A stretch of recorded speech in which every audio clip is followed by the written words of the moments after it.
There you go. How's that? All right. I call this meeting to order. Please stand for the pledge. I pledge allegiance to the flag of the United States of America and to the republic for which it stands, one nation, under God, indivisible, with liberty and justice for all. Shields. Okay. President McNall. Here. Vice President Clements. Here. Trustee Clemenson. Here. Trustee Headland. Here. Trustee Benante. Here. Great. Welcome, everyone. I'm moving on to the approval of the agenda. May I have a motion, please? So moved. Second. Be it resolved that upon the recommendation of the Superintendent of Schools, the Board of Education hereby approves the agenda as written. Now may I have a motion, please? Sorry. All those in favor? Aye. Aye. Aye. Any opposed? No? Great. Good evening, everyone. The next Board of Education meeting will be held on April 11th, 2023, 7 p.m. right here in the auditorium. I want to let everyone know that petitions are available in the district office for our one available seat on the Board of Education.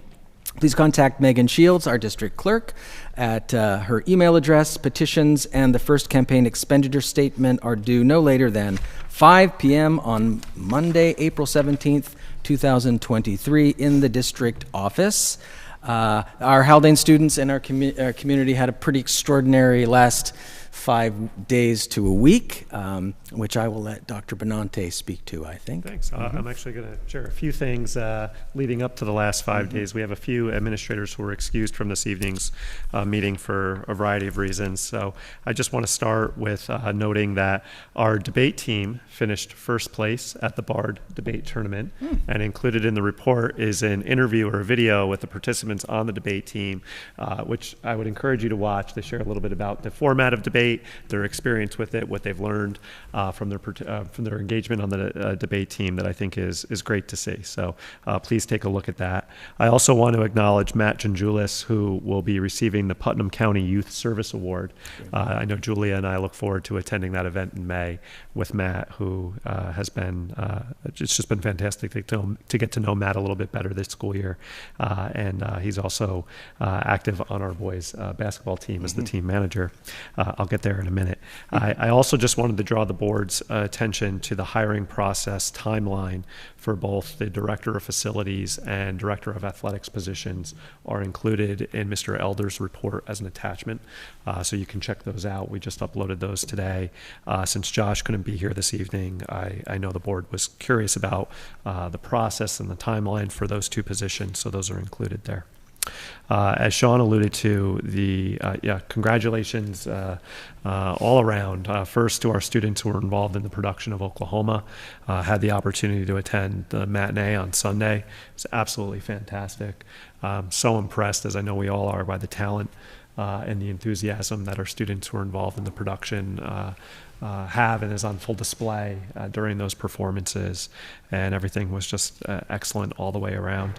A lot goes into that. Obviously, it's months of work, our displacement for a period of time, so the kids could have the opportunity to play in their performance space. And thank you to Ms. Michalakis, Ms. McHugh, Damian McDonald, and all of the families who really support the play on the periphery or in the background. It was just an excellent production. And I'd also like to acknowledge our boys basketball team. I know I saw several of us up there on Friday and Saturday. We had a great send-off on Thursday with the whole school community. The team competed on Friday, won the semifinal game in a competitive basketball game, and came up just short in the state final. And I'll say that the team was down, I think, 18 going into the final quarter of play. Great turnout by our community.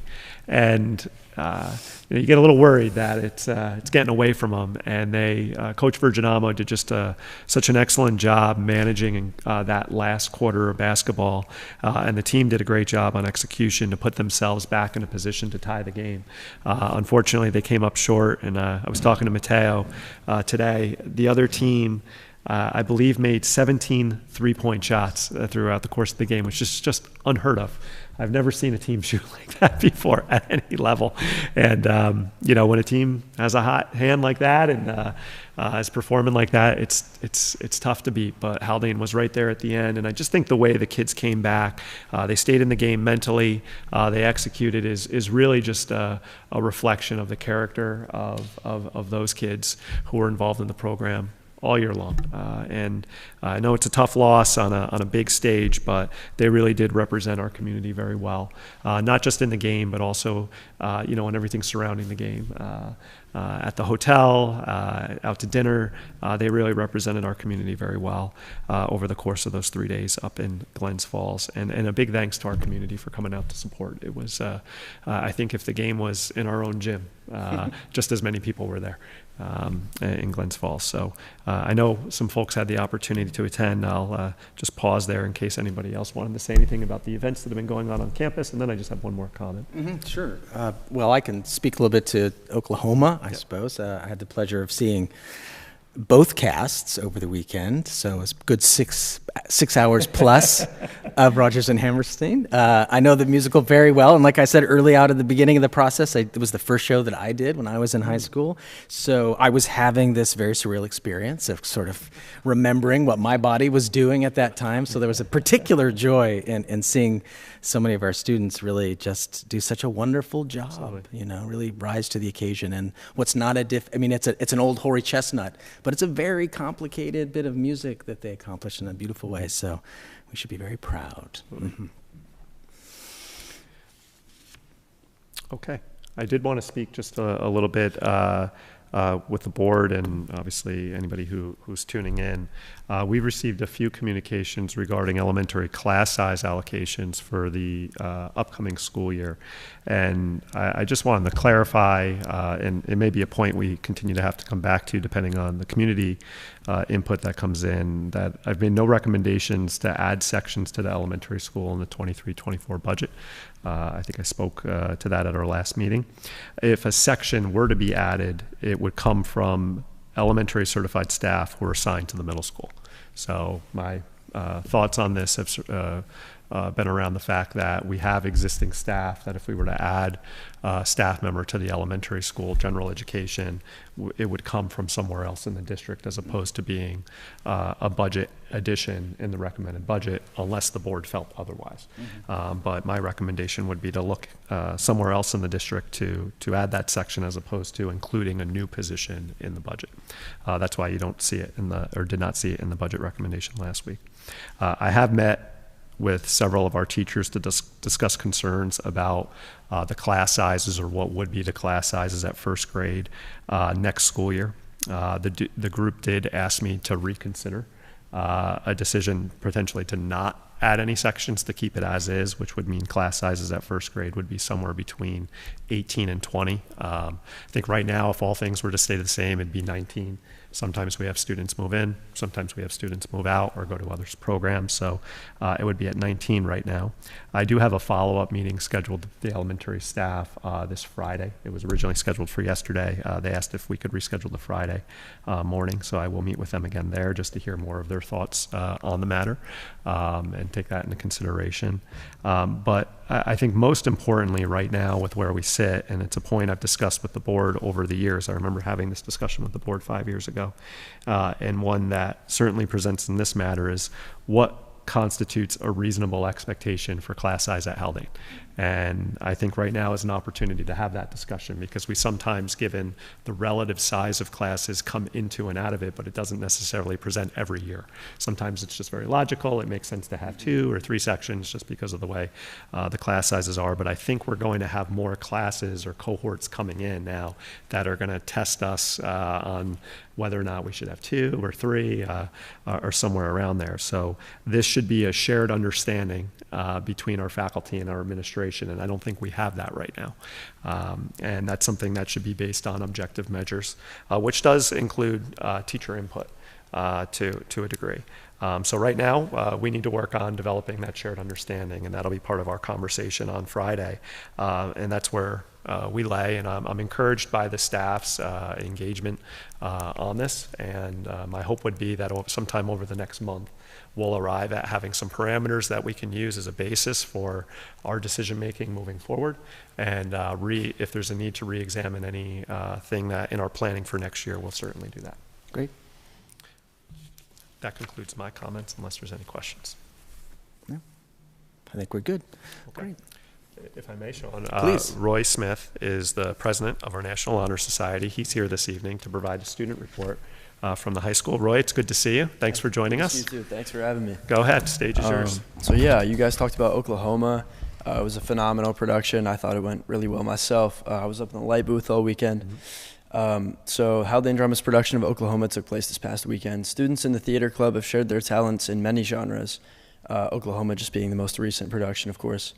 We'd like to send a big thank you to our seniors involved in the theater department for the past 4 years, including, but not limited to, Conrad White, Lucas Vladimirov, Sophie Sabin, Nino Perricone, Maya Gelber, Olivia Flanagan, Alex Danilov, May Colum, Kate Bolte, Samuel Bates, and myself. I know Haldane will be in good hands, but it'll certainly miss the large number of seniors that will be graduating this year. Both Miss Mack and Miss McHugh, as well as Damian McDonald, have been with us since our freshman year. I'd also like to thank the following teacher, parent, and community volunteers: Matt Koch, Jeff Sniffen, Kathleen Ferry, Heidi Stevens, Shauna Chandler, Katie Bissinger, Jill Shofit, Catherine Kelly, Mike Bernstein, Mary, and Jim Mekalakis. And a big congrats to our debate team, as you discussed earlier. This year's team of Helena Kottman, Colin Hopkins, and Mark Furbo took first place over more than 27 teams at the annual Bar Debate College Debate Tournament.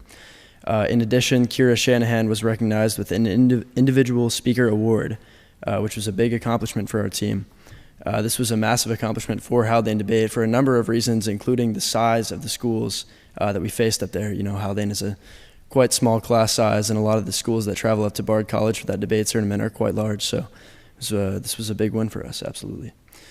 And as many of you know, we had the opportunity to have our second send-off in 1 year this past week. According to Ms. Sniffen, she only remembers this happening a few times in the past for girls volleyball in the fall and for boys basketball in the winter. Due to the snowstorm, the send-off was lined up along the elementary school playground, which is, unusual, but it allowed the young students to get up close and personal with the basketball players, which was a nice opportunity for them. And these are some of the traditions that are an aspect of Haldane that we're really going to miss as seniors. It's really special, an important aspect of Haldane. So a big thank you to Ms. Thomas, Mr. Crow, and Ms. Crow, our athletic trainer, for making this happen. I'd like to thank the countless supporters that took the time to celebrate our student actors and student athletes this weekend, including you all, by the sounds of it. And Haldane is certainly a special place to be, and it has seen a great deal of success as of recent. So thank you. Thank you, Roy. So, Just hold on a minute if there's any questions for you, Roy.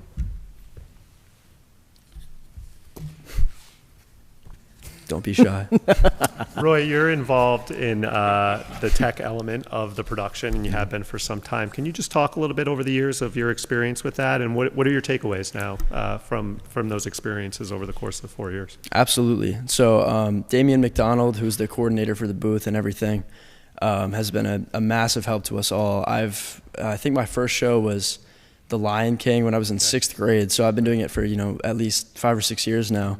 I started with sound, I moved to lighting, so I've seen all of the aspects up in the booth right there, and backstage and everything. So it's been, not only have I learned obviously the technical aspects of putting on a production, but Mr. McDonald has taught us tons of life lessons and about his career. He shared anecdotes to really help us as we move from we transition from high school to college to the professional world. So he's been a massive help there, and it's really been a great experience working and collaborating with a bunch of my fellow peers to put on some great performances. So Absolutely. And just talk a little bit, what initially interested you in getting involved? What was the hook? Sure. Yeah. So my mom is a playwright, as well as a professional writer. So I've always been, and my dad's he plays on Broadway. So I've always had music and theater in my house. But I've never really been inclined to be an actor. I'm not, I just haven't found it in myself to be up on the stage. So, I wanted to get involved in some way that wasn't necessarily in the limelight. So, I figured that this would be a great opportunity to figure out an alternative way to get involved with the shows, and so that was probably the main reason. Great. Yeah. Roy, you also play tennis, don't you? I do. Do you wish Haldane had a boys team? I absolutely do. Although I will say, I hope Coach Dudar isn't listening. I also play baseball in the spring, so I would be conflicted there. But I would absolutely love a boys tennis team.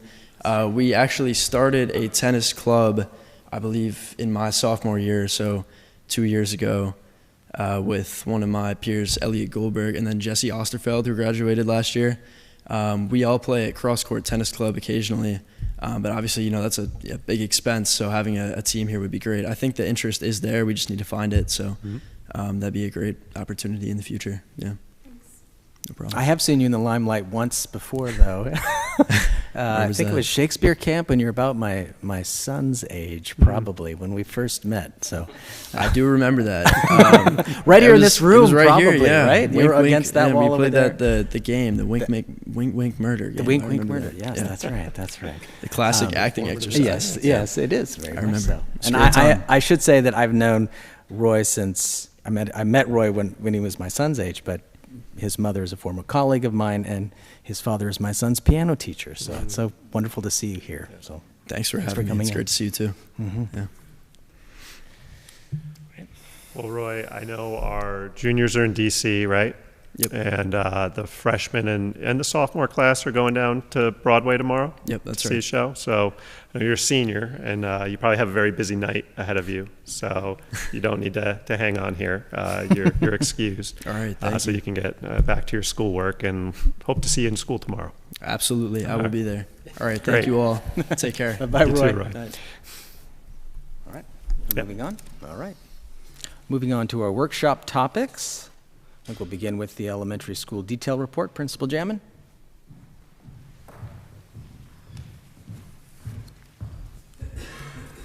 Good evening, everyone.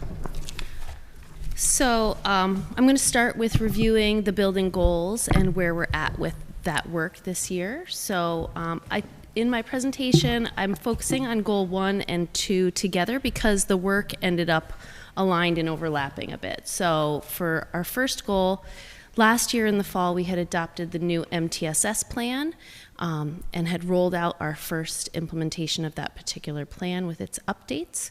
And then we continued that work this year. So looking at improving how we were implementing it, looking at what hadn't worked last year and how we were shifting it, and making updates to those things.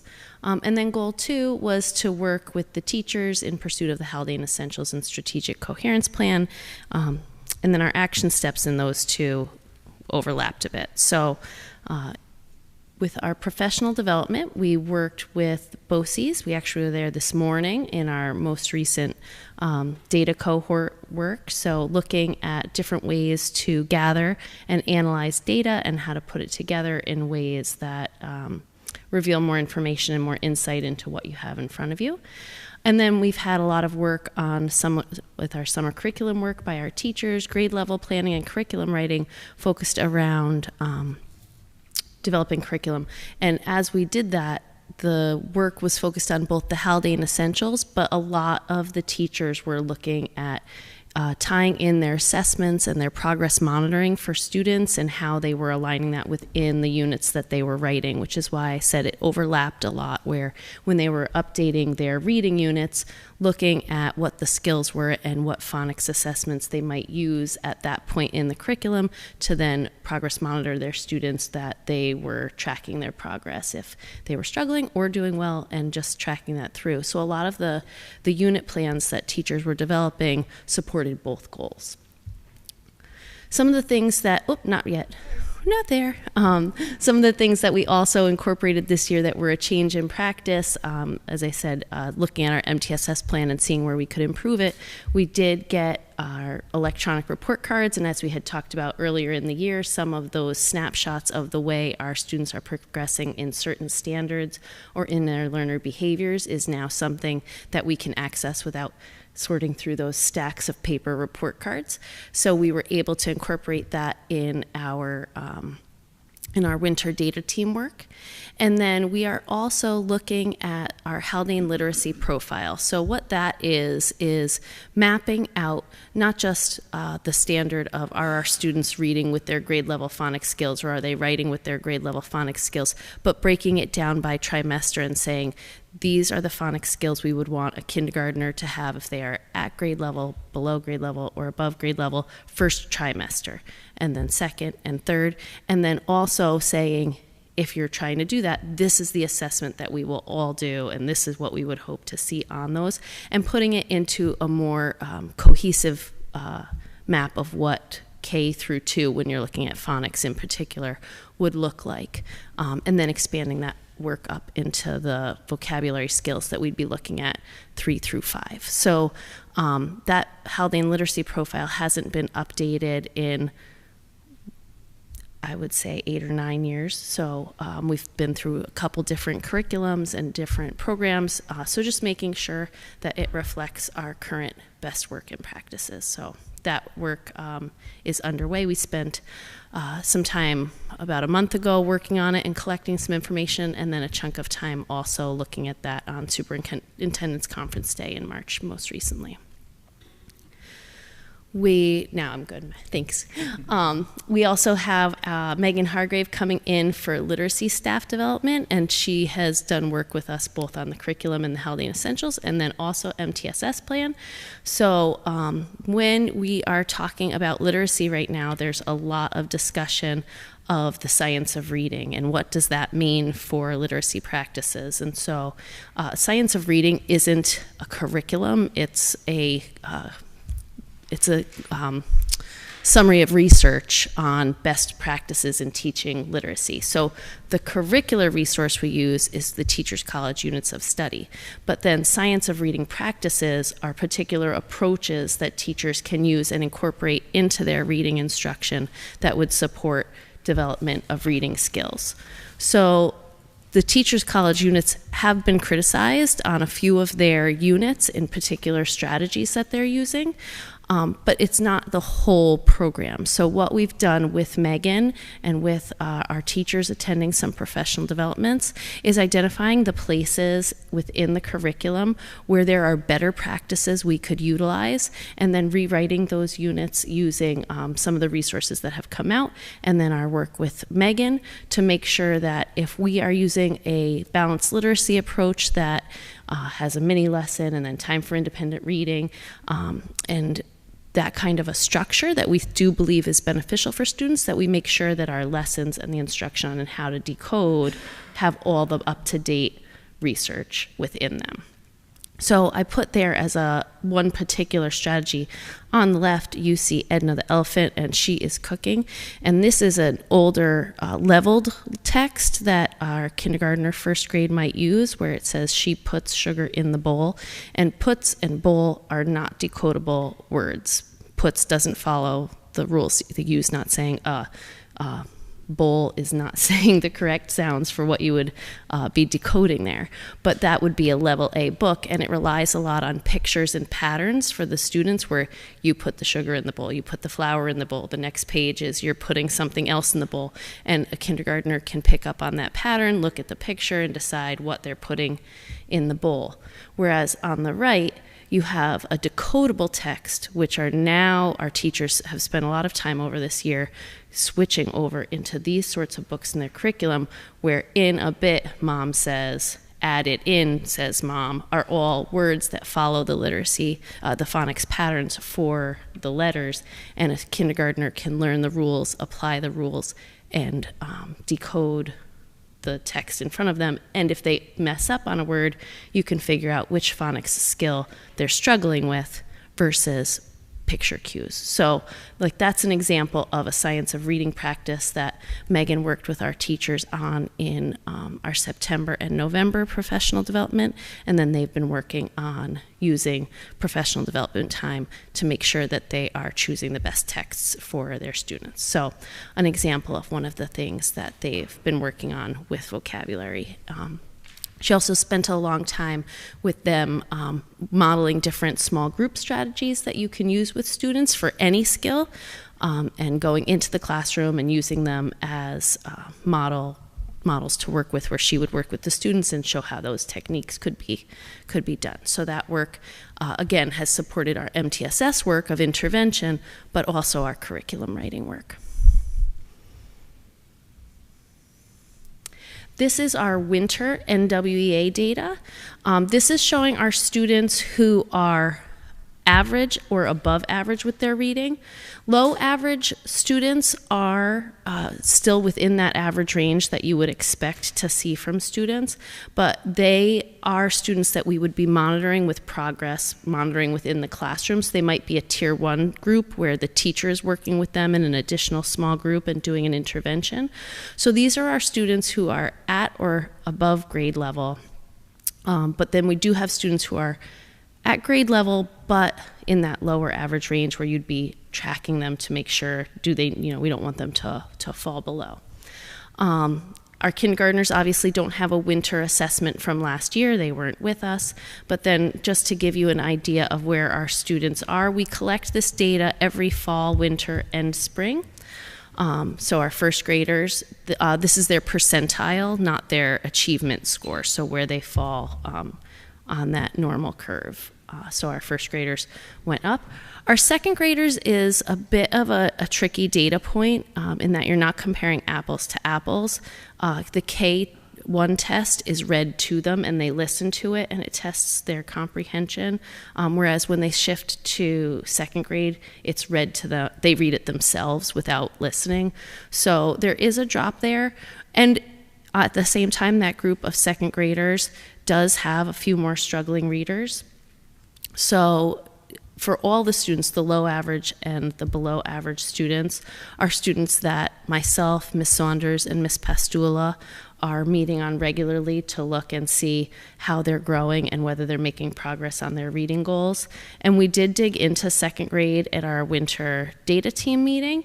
And a lot of those students that are in that below range, they are all actually making growth, but they're not closing that percentile. So they are continuing to grow, but the gap isn't closing as much as you would want it to get them out of that low average range. So when we looked at that data, there was a higher number of students below average that moved into the low average, but they haven't yet moved into an average range. And our other grades are doing pretty well. Fourth grade is right around, I think it's 1 percentage point off. They did have a big summer slide where their percentile, if you looked at the fall, was a lot of growth between fall and this winter. So we weren't particularly concerned about that data point. It seemed to just be a high winter. Within the range, you might just have some variability. So overall, our students are where we want them to be or growing towards it, which is good news. And then we have our school climate survey that was administered in the late spring last year.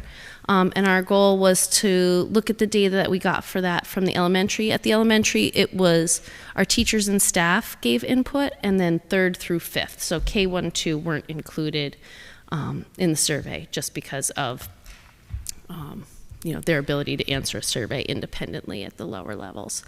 So we looked at some of the overarching themes that came out of it as a faculty in the fall. Our elementary coordinators and curriculum council have had a chance to have more detailed examination and to make some recommendations for what we're going to do with that survey for this coming year. And then we also got a chance to, so as an administrator looking at the teachers' feedback and the staff feedback, we made a particular focus this year on professional development, which was a point that the teachers had a lot of feedback on, to make sure that it was connected to their work, like the work with Megan Hargrave, our work with our math search, and also to make sure that it gave an opportunity for connection with their colleagues, connection to each other, and just to create some positive experiences and common practices with our staff.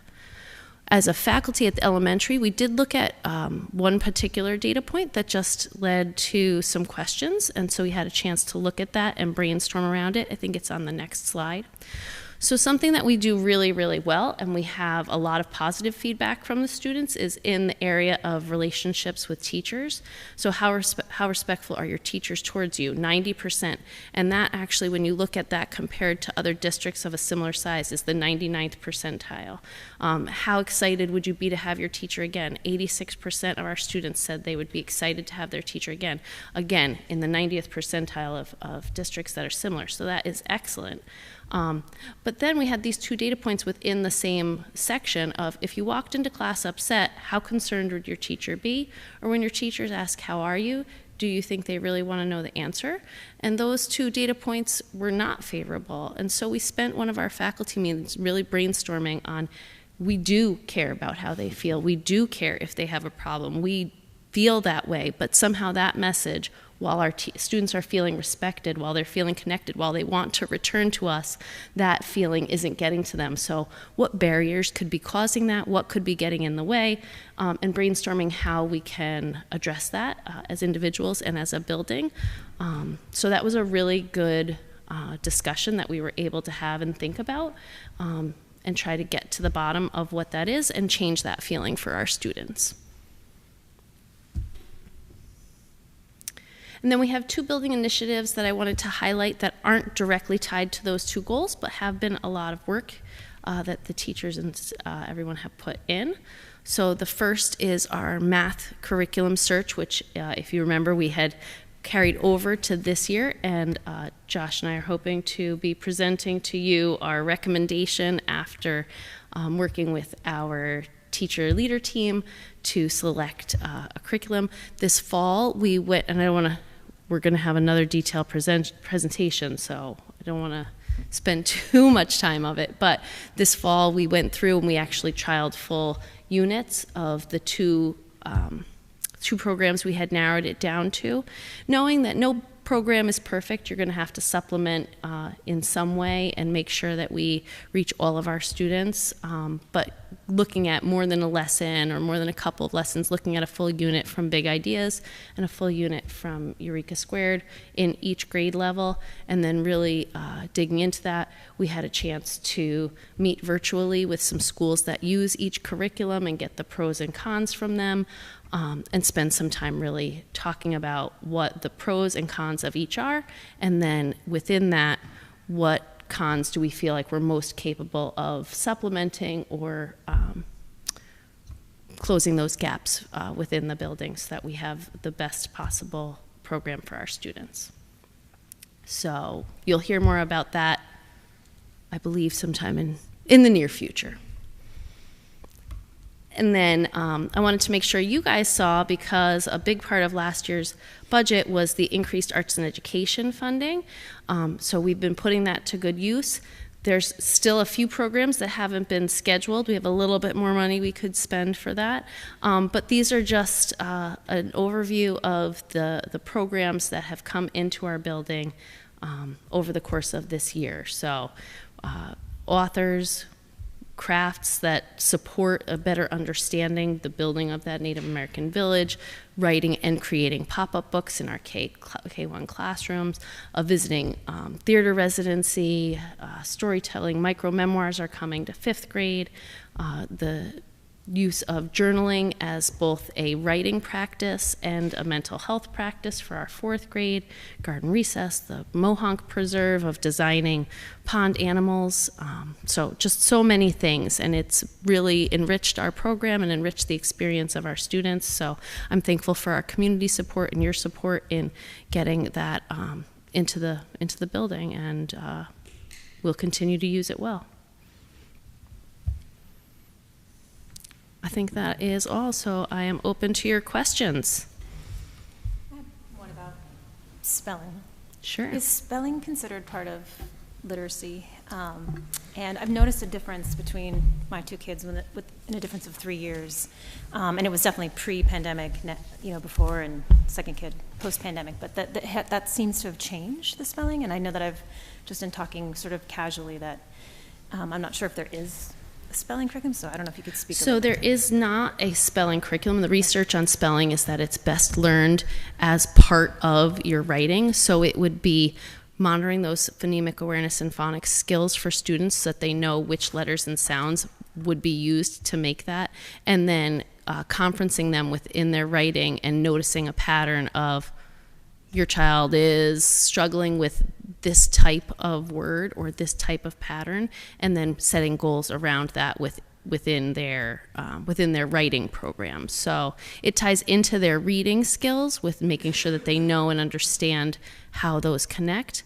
But that's the best practice is to do it within their writing. So I know some of our teachers will send home spelling lists if they see that their class has a particular struggle or a pattern. But what I would expect within that would be then, words that follow a pattern that they've been having a hard time with, and really trying to reinforce that pattern versus here's your 10 Christmas words on Friday that you're going to have a test on. So really trying to tie it to those reading and writing sound rules. And is that considered sort of earlier, like K through 2, or is it sort of across? So word work would be more within the 3 through 5, honestly. So within the K2, you'd be looking at, they have an extra half hour within their day to specifically use the phonics instruction and the phonics resources that we have. And then as they shift through to 3 through 5, it would be more work during that cross-curricular time of incorporating it into science, incorporating it into social studies, incorporating it into writing, and using that time there to then do a study on a word that maybe the whole class is really struggling with that pattern. And has that changed a lot over the last 2 years? Is it always changing based on what you see, or? Before I started, there was an examination of spelling and whether there should be like spelling units, but that was before I started. By the time I started, and I believe it was even I think it was a few years before that, 3 or 4 years before that particular, like, spelling tests and spelling lists was eliminated. Thank you. Good. I have two quick questions. One Yeah. that's relevant and one that'll take us on a little bit of a tangent, so get ready. The one that's potentially relevant is, could you tell me what how a literacy profile is different from or works with the curriculum?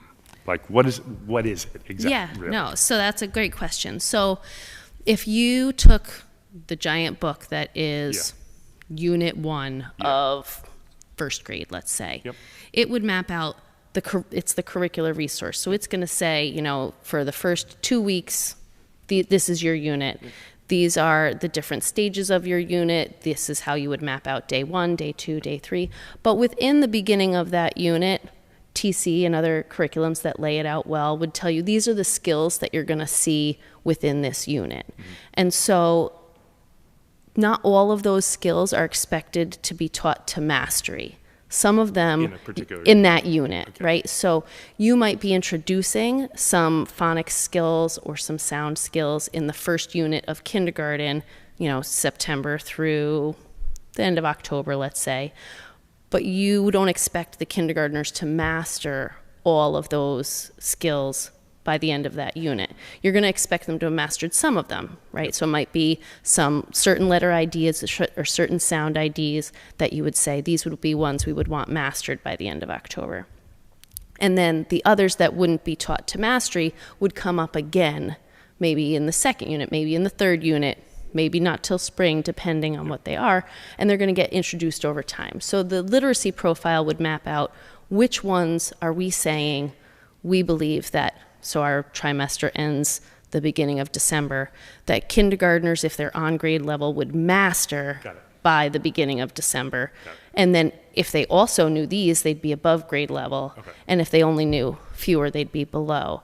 And then, again, you'd have others that were introduced, and then you'd have that cycle. So we're trying to explicitly say which ones are for mastery, which ones are above grade level, and which ones are below, and what assessments are best for those particular sounds, which right now, you might have two teachers who are using very similar assessments, and so then it's coming to an agreement, actually, this one does that better, so we're all going to give that one at the beginning of November, because I was using this one and you were using that one, but let's use a consistent one.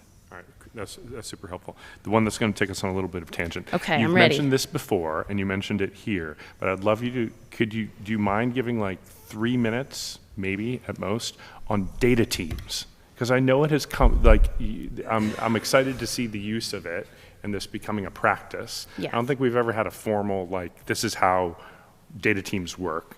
Maybe that's something we can do future, but could you just talk about it, how you're using it and how it works now? Sure. So first I will say the data team work that we're doing with BOCES right now, our goal of that is within the MTSS plan, we said each building would have a data team. Okay, yep. And we didn't quite define that well. So we all went and did our best work, but all did things slightly differently. Yep. So now it's coming together and saying, all right, what things are being done differently because the data you have at elementary is different than the data, I don't have Regents course pass rates or those kinds of things. I have standards and where they're at there. So which things are different and they make sense, and which things could we have a common K-12 practice? Yep. Is there data that we have, K-12, that we should all look at the same way? Which, yes, we do. We have NWEA that we give up till 11th grade, I believe. We have attendance data. We have discipline data. We have certain things like that are common across. We have different members right now. So who's on my data team versus who's on Dr. Silky's versus who's on Ms. Sniffin's right now is different. Everybody did it and wanted to make sure we got started, but now we're able to look back and say, what do we think should be common and what should we do that is different? So we're working on that, and that was actually our major goal for this work that we're doing with BOCES is to have those discussions. That team, the team that's going to BOCES is the 3 principals, yep. Josh Elder, Yep. An elementary teacher, a middle school teacher, and a high school teacher. Okay. I think there's actually 2 middle school teachers because we pulled in a guidance counselor for that perspective too. Okay. Cool. I think I would love to hear it Yeah, at so some point. right now the elementary data team is myself and our 2 AIS teachers, and currently at the elementary level, our work takes the bigger lens. So if you had a student you were concerned about, you would call a student support team meeting where we would look at the data you had from your class, look at their broader data. Maybe you have the NWEA, maybe if it's 3 through 5, you have state test, classroom assessments, those things. And we're looking and we're saying, we are looking at Joey, we're worried about him. Where does he fall on our exit and entrance criteria? Should he get more tier 1? And do we have suggestions for what you could do in your classroom? Are we thinking that he should get pulled out and get tier 2 work with Miss Pastula or Miss Saunders? Do we think it's a social emotional sort of thing and we should be pulling in Miss Curry or Miss Fawnin? Do we think it's speech, OT? All of those things fall under MTSS. The data, oh my goodness, I'm sorry. The data team takes a bigger look. Yeah. So we're taking a step back and looking at the grade level data and saying, do we see any trends here? Yep. Do we see any patterns of, gosh, what's going on with this grade level? Like we looked at the 2nd grade and said, oh, there's that drop. Oh, okay, wait, they're all growing. They're not closing it and going up, but they moved from low to below to low. That's still progress. All right, are they all getting tier 2 support if they need it? And taking that sort of step back where we want to make sure, because what you know sometimes you become familiar with, right? So if you've been working with your classroom, sometimes you don't take that step back and say, oh gosh, wait, I'm worried about Joey. He had a drop or his stayed flat. Maybe that didn't jump out at you and he hasn't grown over a little bit and he's still average, but you would have expected more growth, and that we're taking that look. So that's the role we have right now at the elementary is grade level and building level patterns. So we're meeting 3 times a year after those, the NWA in the in the fall, after NWA and report cards in the winter, and then in the spring when we have articulation and class placement meetings, and we can take a look back and make sure, like, are our classes even? Are there, what should we be putting in place for September? Cool. Thank you very much. That's super helpful. Absolutely. A little bit of a tangent, but a good one. Two quick questions. All right. Um, You only or- have 3 minutes, because that's what No, John no, said. no. I'm No, just- no, John, we're way over 3 minutes. I wasn't going to stopwatch it, but, So the first thing is, the realization that we are such a small school, and so that is very advantageous, and I hear you in the way that you're basically casting a data net to make sure no kids are falling through the cracks, which is phenomenal, by the way. The only other issue with being a small school and data is that obviously, with such a small sample size, Yeah. percentages get wacky very quickly. Right, you have 1 or 2 that are up or down, and. Right. Yes. And then you're like, oh my goodness, there's a massive issue here. Right. But then when you actually, dig into it, you're like, well, those are 3 kids and we have, Right. services applied. So that's, I guess, more of a point. Second is on the climate survey. Yes. So you pointed out on your good numbers, your GLOW numbers, that they were it's Good elementary use school. of building I will level do what I vocabulary. can You do. read your child's report card. Yes, I agree. On those numbers, you said, okay, we're in that, that 90 or higher percentile. Sounds good. So on what you felt were the outliers, to those questions, were those also outliers for schools that were similar sized? So we're in the average range for them. Actually, it's still above your 50th percentile of schools that are similar. We just, So it's a good number. yeah, it was still So a I good. look at it, I say 7 out of 10. Right? Exactly. We want to be 10 out of 10 on I all of understand. them, and we don't I like the understand. discrepancy, but it was still, it wasn't a low percentile within schools that were similar. It So was. it's a grow-ish. We want to grow I there. got you. And I want to, Okay. and I feel like when I look at that, I see it as a disconnect, because I talk to my teachers. When they have a concern, they come talk to me, and I know they do care about our students and when they're upset. And so what are those barriers that are keeping our kids from seeing it? I think is Responses based on that, so it was 3 to 5, right? Or that was Yes. 3 to 5? And so I don't- how many people was that response? I believe all of our students took it because we did it in school. Okay. So there may have been a couple of kids who were absent or what have you, but we got it wasn't go home and do it, and some kids did it and some kids didn't. It was done in the building. It was done in June. Okay, that has problems for all of us. You're either really pros and cons excited to it's that, for summer, sure. or you're really Yeah.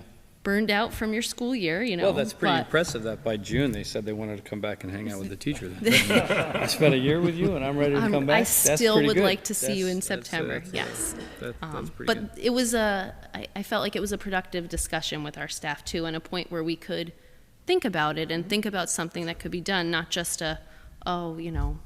No, I appreciate so- the reflection. I think that's and our teachers had really phenomenal. good thoughts on it, so we were able to try some different things. Great. Great. Peggy? Yeah, I have a few questions. Thanks for. Can you remind me, what's the phonics? So you mentioned the 30 minutes of like word work or phonics. You all are using the Lucy Calkins units of study phonics, is that right? Correct. And what's the reading intervention you all use for students in Tier 2 in the early grades? And So we have both LLI and the new program is PAF, so preventing academic failure for our yes. students who have a more intense need and need the. Yeah. So it's really great to hear the incorporation of different pieces of the science of reading into the early literacy. And I thought you did a really nice job about, describing what a decodable text is. It's a good example. And I think it's, and it's, such an important centerpiece in early literacy of the science of reading. I'll be honest, I haven't quite yet heard I haven't quite yet been convinced about why we're continuing to continue to use the Lucy Calkins units of study as our early literacy curriculum. I mean, especially when you look and see, from Josh's presentation a few weeks ago, which shows a not quite as positive outlook on our students' literacy achievement, with, more like, I think it was like in the 60s, maybe not quite 70% of students sort of meeting state, the state benchmark. The idea of enhancing an existing curriculum with science of reading, I think that's absolutely a great approach, but it then puts a lot of responsibility on the teachers to go out on their own and identify, well, what's an appropriate decodable text, right? Like if that's not part of the existing curriculum. And, Ezra just made a really good point that one or two kids in a school as small as Haldane, can really make a difference in terms of, the percentage of kids meeting benchmark, et cetera. But like, even when I look at the NWA results that you presented, and I really appreciated that you presented NWA because we hadn't seen them, and it gives us data for students K through 5. But like when I look from like first to second grade, from a light blue line to a darker blue line, whether it's going from first to second to third to third to fourth to fourth or to fifth, like you always want to see those. You definitely don't want to see them, you definitely don't want to see declines, and so when I look, for example, from first to second grade, it's not a huge drop, but it is a drop in terms of what the average percentile is for children. And I heard what you said, right, that second grade is a little bit different. Students have to read the assessment. You have to read the assessment instead of having it read to them in first grade. And so, I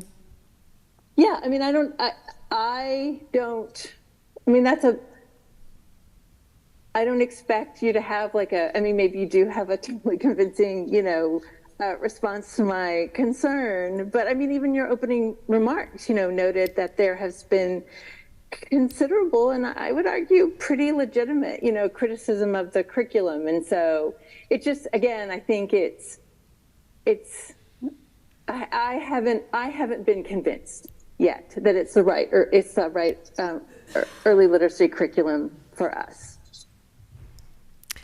And I would say we're thinking about that. Certainly, a lot of the criticism and concerns have come out over the last year, slightly plus maybe.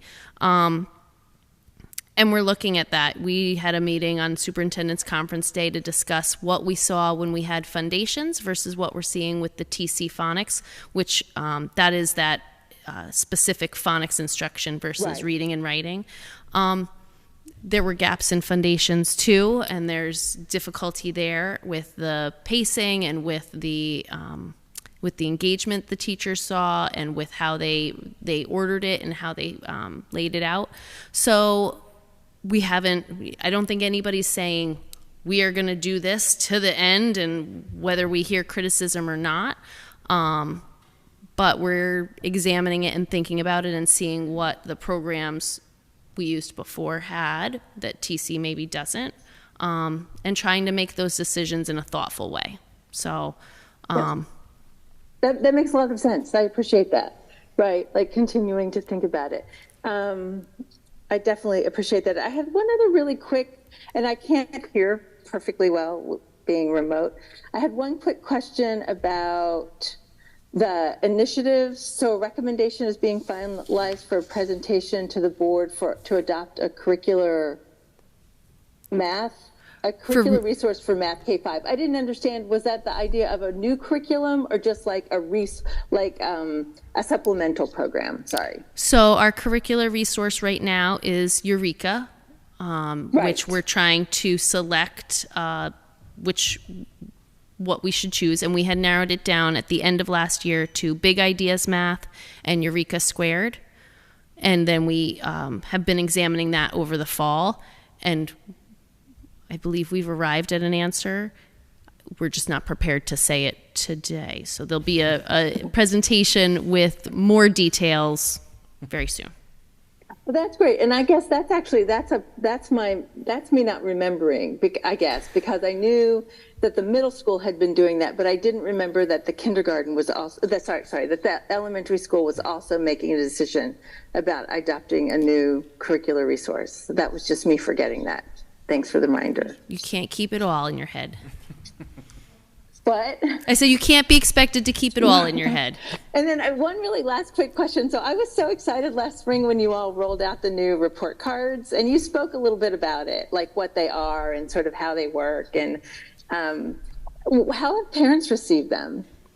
I'm sure it's a switch, right? There's some sort of educative process, but overall, how do you think that the rolling out process has gone? I have not heard a lot from families, but the little bit I have heard has been positive. So families saying, either referring to Glows and Grows, which shows that they're reading the narratives, which they didn't have before, or brief comments. And I have had 0 complaints, which fantastic. is always good. That's a plus. Yes. That's Actually, great. and the other part that I have, parents have specifically reached out about is the change in the learner behaviors, which before, if you remember, were more, completes homework, does their classwork. It was more classroom procedure type reporting, whereas the new report card has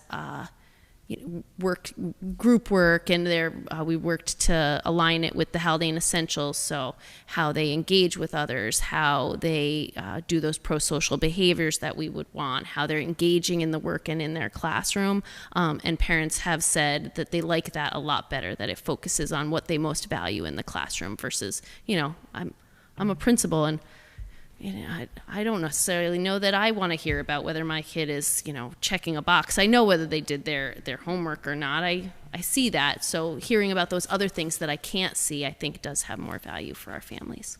And just one last thing, I really commend you all the way you've jumped into the work related to MTSS and sort of discussing the process of using data and the that's a learning process of figuring out how to do it. But really, it's an important and challenging systems change, and it's really impressive the way that folks have really embraced, that challenge and that learning process. So thanks for sharing that with us. All right. I hate to be one or two more points. Number one, thank you, Peggy. It is excellent to have an educational researcher on the board. You have forgotten more than I will ever learn about what you just said. I do like my son gets the report card. It's great. I still lose money because he does well. So I have to pay now instead of 4s for E's, but he's happy about it. If we do go back to that NWA student reading level. Yeah. So one thing that I always think about data is kind of how you really track kids. You have, this winter 21 and this winter 22, but the other thing is you also have developmental changes that happen specifically between 2nd and 3rd grade. Sure. That's a big developmental year for children.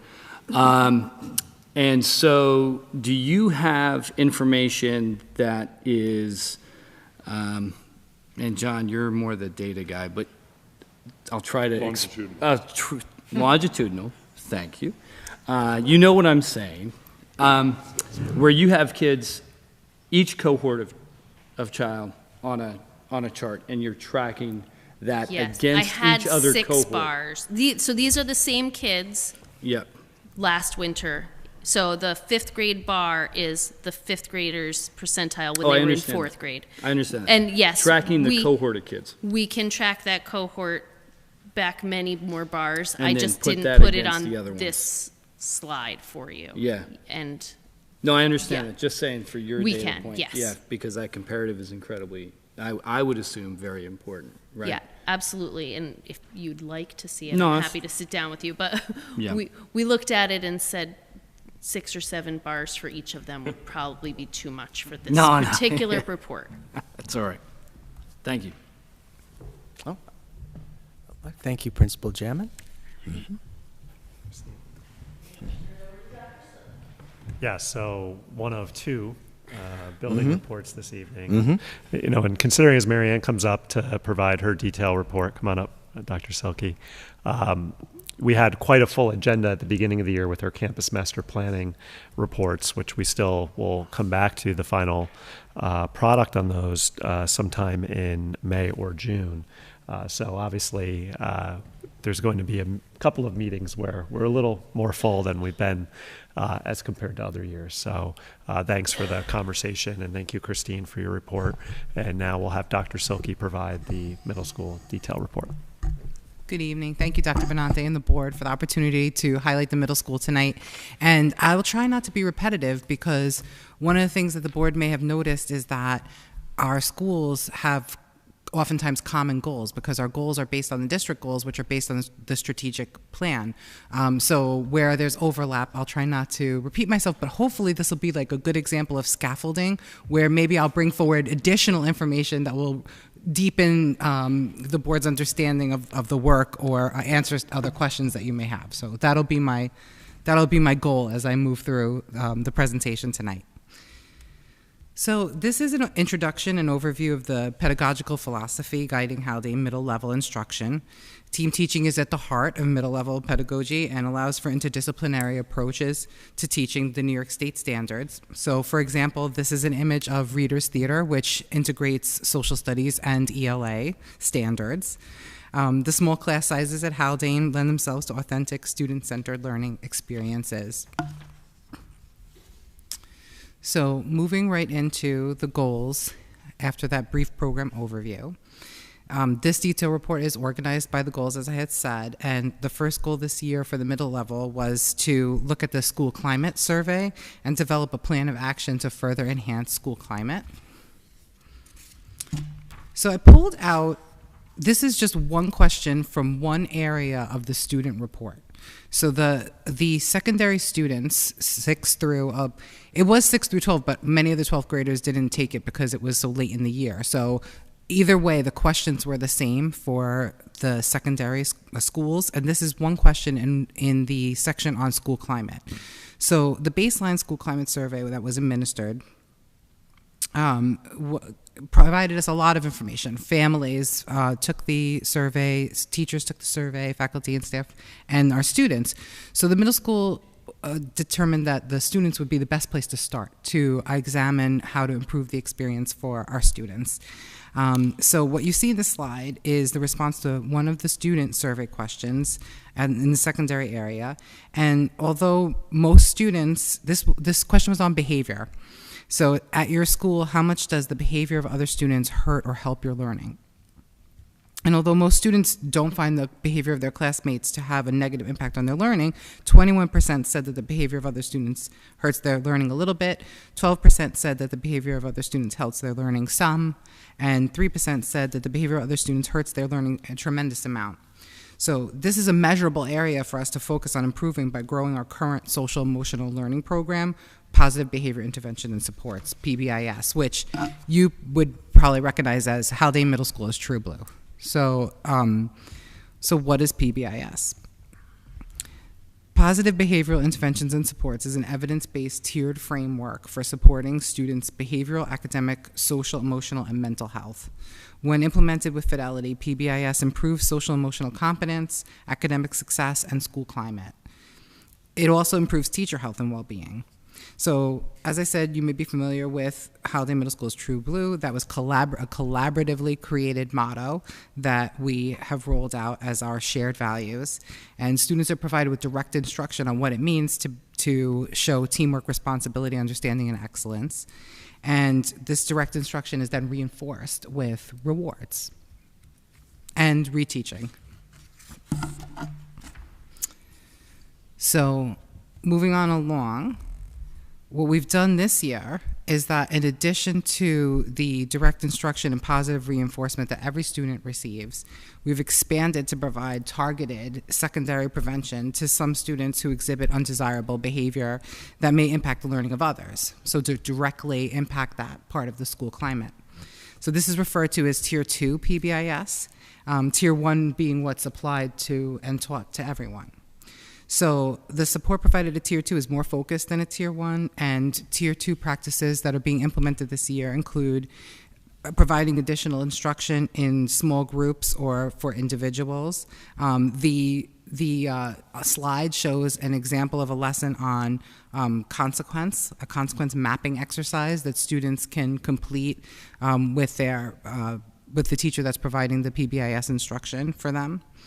Increasing adult support and supervision, providing additional opportunities for positive reinforcement, increasing prompts and reminders, and increasing access to academic supports, because sometimes sometimes behaviors follow academic slides. So if a student is struggling academically, behaviors start to show. And then increased family and community communication. So we're excited to see how that Tier 2 edition bears fruit based on the school climate survey as it's administered this spring. So other areas that we've put into place, and I'm just going through this quickly, but I realize the board may have questions about these areas as well. So if you want any further information, just please let me know. Enrichment. I have a question. Yeah, sure. I mean, it's you kind of know it when you see it, but I'm curious if when we talk about undesirable behavior, what sort of network of behaviors are we referring to mostly? So any behavior that goes against the code of conduct. So anything that would constitute that would lead to a consequence for a student would be an undesirable behavior. So, and that could be something as, so with PBIS 2, there's a discipline flow chart. I didn't include it here. It goes through behaviors that are handled by teachers in the classroom, and then behaviors that are office referred behaviors. So even a behavior like calling out in class, right? That is oftentimes teacher handled. If the teacher refocuses and redirects the student multiple times, it's over multiple class periods, eventually that becomes an insubordinate behavior, and then that would be something that would be brought to my attention and could possibly be supported with additional Tier 2 instruction. Great. So in that case, the consequence map would look like, at the start of that consequence map, the student would go through it, and so you call out you're bored in class, right? So like what's the activating event is, so hypothetically you're bored in class.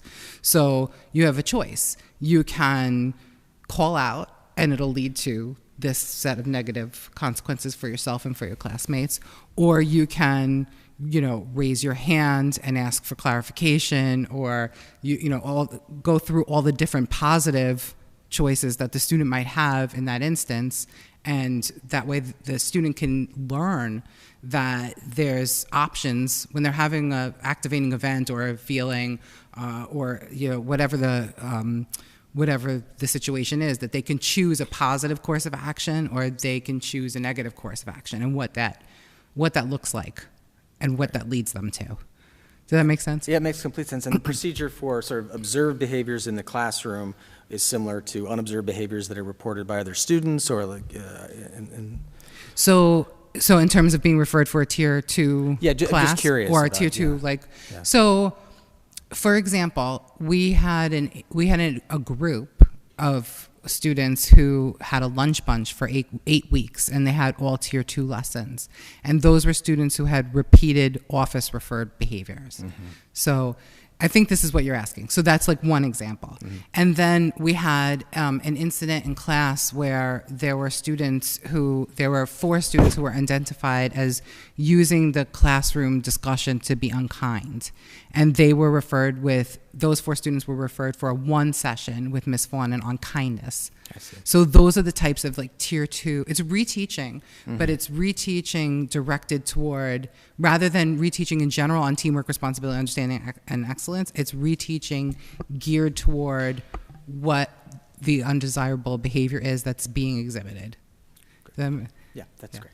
And just to add one thing, I'm sorry, Ezra, if I may, on that point, you mentioned the 4 students who maybe were referred to Ms. Fawden for additional support, given behavior that was observed in the classroom. Those students may also have a consequence by way of our code of conduct as well. Correct. But also the further intervention through the Tier 2 support that you mentioned, correct? Correct. So this runs parallel with the code of conduct. Thank you. And it also includes increased communication with the family. So if a student is identified for Tier 2 instruction, the family is engaged in Got it. that. Just wanted to make sure our audience was aware of that. Dr. Silken? Just one point, just to go back. See, in that example you just provided is another issue with data, right? So if you look here, you're like, oh my goodness, we have all these students, what is it, 35% or so of students feel that there's behavior that's hurting their learning in the class, but then you just said, because we are such a small school and because you have a very good ability to identify individuals that cause this, you said it could be 4 people. Right, so you have an outsized, so this is the other issue. There are pros and cons to a small school. So I find it excellent that you see this. These are the tiers and the interaction and the interventions that we could put in place. But this is the outsized impact of a few people. Yeah. Correct? Right? Yeah, And I mean, so if you're you going look through at, this incredible yes, process. yes, if you look at the slide, the actual numbers of students are on the right-hand side. So, and this was administered grades 6-12.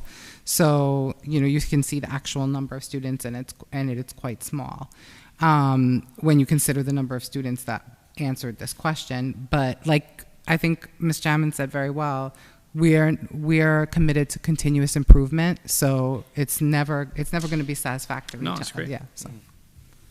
Thank you. Yeah. Okay. So apart from introducing Tier 2 PBIS interventions, we're also adding enrichment activities. So assemblies, we have 3 assemblies coming up for the remainder of the month of March. We're very excited about that. And we already had an assembly on digital citizenship. So assemblies on anxiety, empathy, and the arts, Romeo and Juliet, are coming. Clubs and field trips. I'm very proud of the fact that our middle school has a robust offering of clubs. If you look in the area, middle schools oftentimes don't have that kind of roster of clubs. Clubs oftentimes come into their full blossom in high school, whereas our middle school does offer a nice selection of clubs. Guest educators, already mentioned Hudson Valley Shakespeare Festival. We had a poet in residence for our 8th grade, author visits. The Center for Environmental Education has come in. So all of these enrichment activities, not only are they just good for kids in general, we also imagine that they'll improve the results of the school climate survey because our students will feel more engaged. Communication of these enrichment activities to families and faculty and staff. Student focus groups. This has been fun this year, meeting with students and hearing what they appreciate and what they would like to see added. So, a very simple example from the student focus group is that the students wanted the cafeteria to bring back breakfast for lunch. And, it's such a simple thing, to say to Miss Norton, the students would like breakfast for lunch. Can we do that? And Miss Norton's like, yeah, we could do that. And it's a big deal to kids, though. It's something that they get excited about. So sometimes it's, the little things as well. And then revisiting the school climate results with the faculty, similar to what Ms. Jamin said, like doing different exercises. We did an exercise around that same student-teacher relationships where the faculty split off by grade level that they teach, and we looked at the roster of students in each grade level, and I asked the faculty to identify what they knew about students outside of school, and to identify the students that they felt that they could learn more about, and sent them off with a task to do that. And then we came back at 2 months later in a follow-up faculty meeting and talked about what we learned about our students. So things like that, I think, can work toward improving our school climate.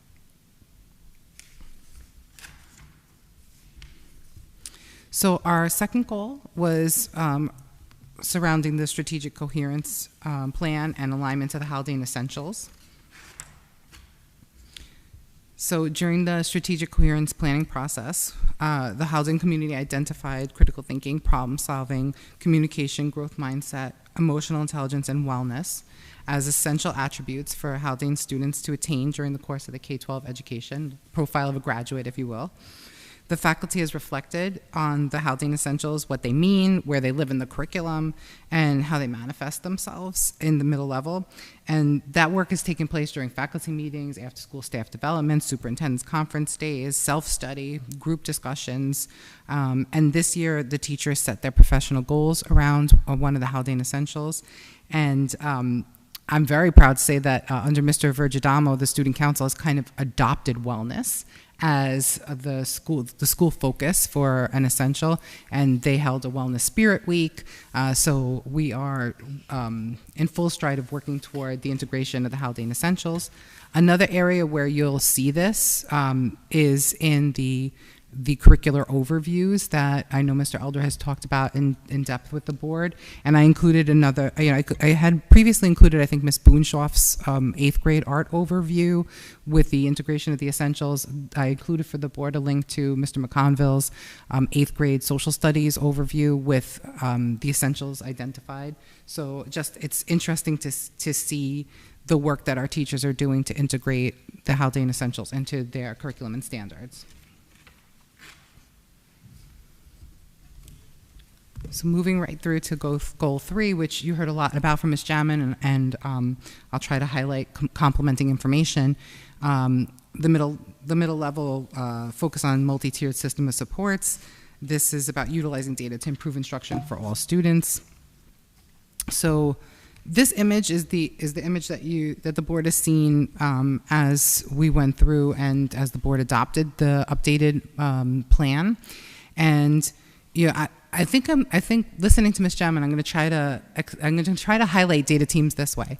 Universal data teams operate under the goal of informing practice or program, whereas our student support teams are still data teams, but they operate under the goal of assisting individual students. So if you think about that umbrella, that may help operationalize like what does this all mean.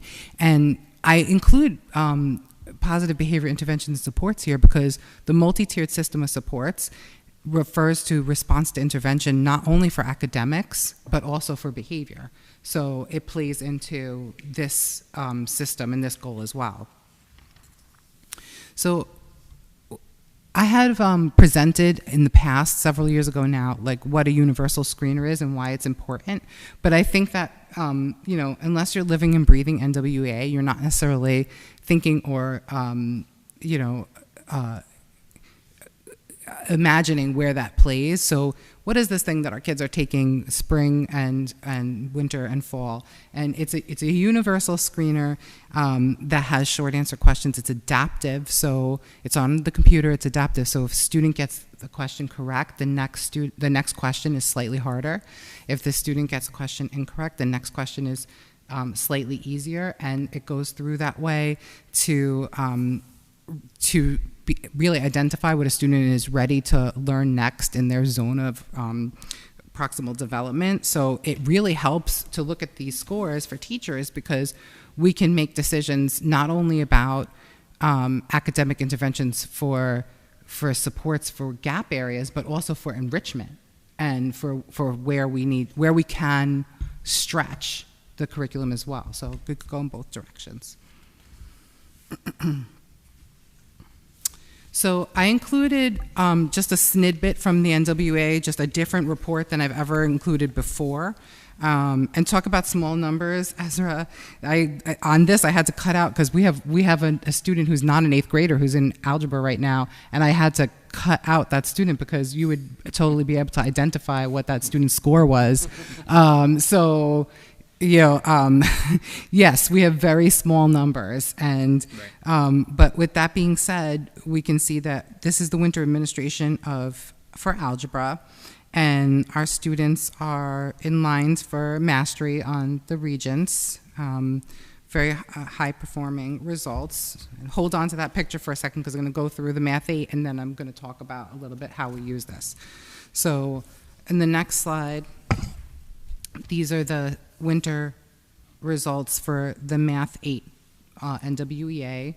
And so when you look at them together, you can see that the Math 8 students, if you're looking at this in a very lay level, you could say, okay, well, I could see where the Math 8 students have weaker math skills than the algebra students. So that makes sense. And we've had very preliminary conversations about, well, what if we offered algebra for all at 8th grade? So the universal data team might look at this and say, what kinds of supports or what kinds of pre-teaching would we need in 6th and 7th grade to strengthen the instruction so that algebra for all in 8th grade would make sense for our kids, right? So that's the kind of thinking the universal data team can work on. And I'm sorry, this goes into the next slide, Megan. And what the student support team would do with that data is say, okay, there are 2 students who are not in line to receive a 3 or 4 on the state test. Are they in AIS? Oh, good, they're in AIS. What else can we afford for them? So I think of it as one as a whole group informing our program and instruction, and the other one working toward individuals. So,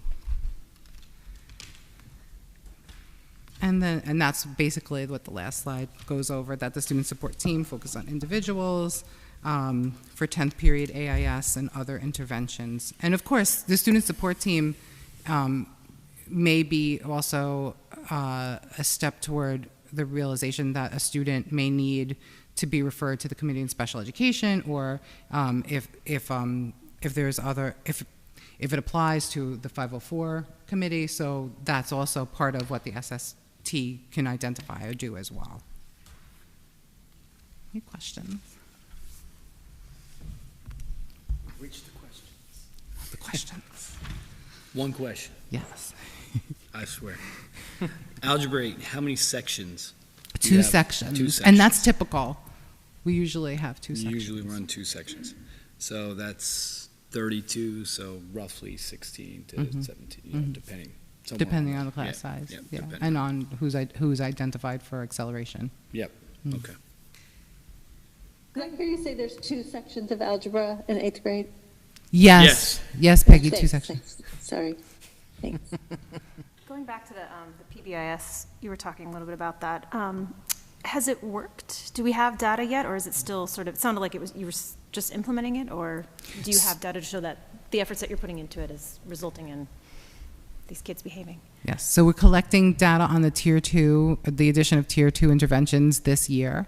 The Code of Conduct Committee is actually doing a review of data, I think, over the last 4, I want to say 4. Yes, over the last 4 years, to look at, the number of, to look at really the pandemic and how the pandemic has impacted in-school and out-of-school suspensions and the causes of those suspensions.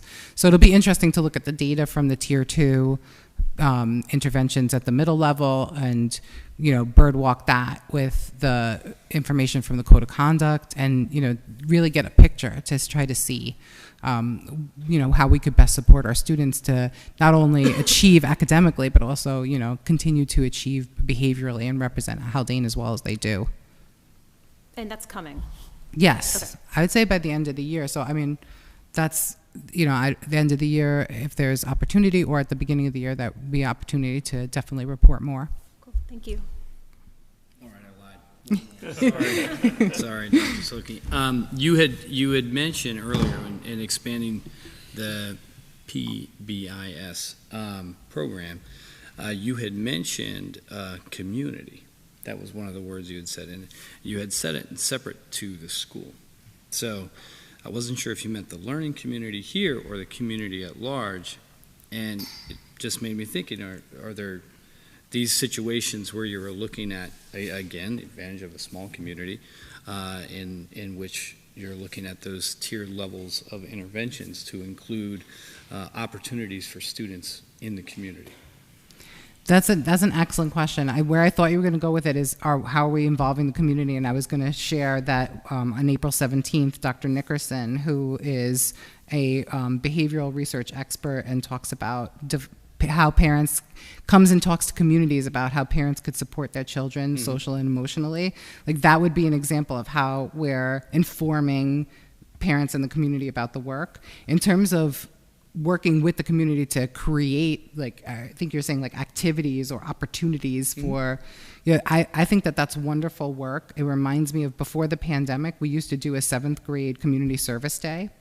And what that entailed was the 7th grade team would collect all kinds of organizations in the community that could benefit from a helping hand from the 7th grade, and then the 7th grade was grouped out, and they spent the whole day, they went out in force. So who went to the food pantry, who went to Main Street to do a cleanup, who went, so, and we did that before the pandemic. So, and that would be, if we get back to that, that would fall under a tier 1 universal, behavioral support for students. Thank you. Mm-hmm. Sort of a question and a comment.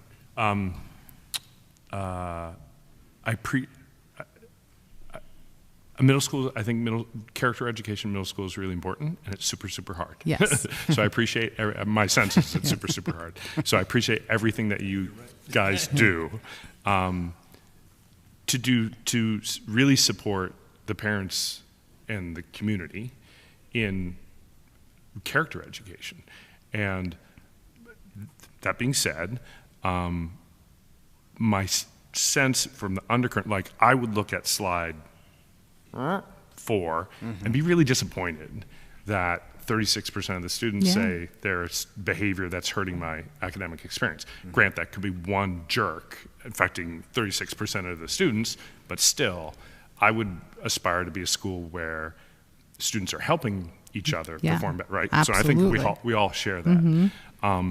And I think underlying, and you can correct me if I'm wrong, but I think underlying your adoption of PBIS2, we need more than we have previously. There's stuff going on that we need to address with more attention and rigor and support. And this isn't really I guess this isn't really a question, but I appreciate all the work you're doing. I think it's an unfortunate situation to be in. I don't know the root causes of it. It's small school, pros and cons, but it's a challenge. And I hope we and the parents and the community can help us get to a place where some of this starts going in the right direction. Absolutely, and it's a challenge not just for Haldane, it's a challenge across the board, if you're, attuned to the news, school news. And one of the things that I love about PBIS is that it's data informed, it's research based, and Haldane didn't create tier 2 because PBIS is a research based data informed program. It's written with a tier 1, tier 2, and tier 3. So it is written that way. We had just rolled out tier 1 the first year of the pandemic. Right. So we spent a whole year developing what our school motto would be collaboratively. That's part of the work. And then we rolled out, and that's typically what schools do. They'll roll out their universal interventions first, and then they'll build. So we were going to build to tier 2 no matter what. That's a good point. And it's needed. So so it's both as well. Yes. Yeah. Okay. Thank you. Appreciate it. Great. Peggy. Yeah, I have two comments and then one question.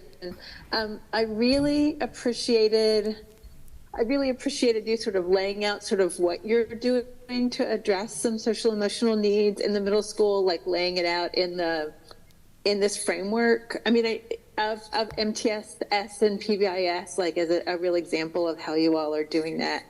I also really appreciated really kind of the primer on like what's a universal data team and what's the student support team, and the board not without the agreement of district leadership, but I guess I would say district leaders and the board for a number of years have really wanted the district to move more towards database decision making, and part of doing that is actually making sure the board really understands what that means. And I'll be honest, like there's lots of different ways to do that, and until the combination between Ms. Jammins and your presentations, like it was very educative, and I really appreciated that, because it really needs to be a partnership where we're really understanding we can speak the same language. So and then my question, though, so when you look at the two, and I really, appreciated these examples of what you all learned from, NWA, but I'm actually sort of putting these NWA results for the current 8th grade math folks, of students, and in conjunction with the high school's request that we implement a pre-algebra, algebra section next year, which isn't something we've had historically, and actually kind of is in the opposite direction of trying to move more students into being ready for algebra at the 8th grade. And so what's confusing to me, and I'm wondering how you make sense of this, is that like if you look at the results, and I'm flipping back and forth on my computer, but like obviously our students who are in 8th grade, it's great that they're doing really well, and they're actually really on track to be, for the most part, on track to be successful in algebra as 8th graders. But then, or I guess that's actually it's not actually algebra, that's just a math assessment. So not a big surprise that the kids that are taking algebra are doing pretty well in math. What's interesting to me though is that like even the students who are in Math 8, like the vast majority of them are at or above the 50th percentile, and yet clearly you all are perceiving that there is an unusual math need for these kids when they get to the 9th grade. And it's like, I wouldn't have expected that. Like, how do you make sense of the fact that for the most part, our kids are, at or above the 50th percentile, but going into 9th grade next year, there's this need for this other, this pre-algebra, algebra section. I go back to Ezra talking. Go ahead, Becky. I'm sorry. I was just going to say that's a pretty big. That's a big question, and if you're not ready to answer it tonight, that's fine too. I'm happy to share with you what I have thought about, and there may be more to think about on this. But what I have thought about, I think it goes back to Ezra's statement about small schools, and I think that where the high school may be seeing a need right now for the algebra class with the lab, in future, like if we're looking at programming and we're using data to inform our programming in the future, in my personal opinion, from my studies, it's always the better practice to provide intervention to close skill gaps earlier rather than later. That doesn't mean that we punish high school kids that may need whatever supports they need, but for the future, I think what we could be looking at is strengthening instruction early on so that there isn't a need for that kind of support in algebra once the high school years roll around. And of course that takes time. Like you can't wave a magic wand and make that happen. It has to, that's going to take several years of work. And I assume that's going into the committee's decision on identifying a curricular resource, a middle grades math.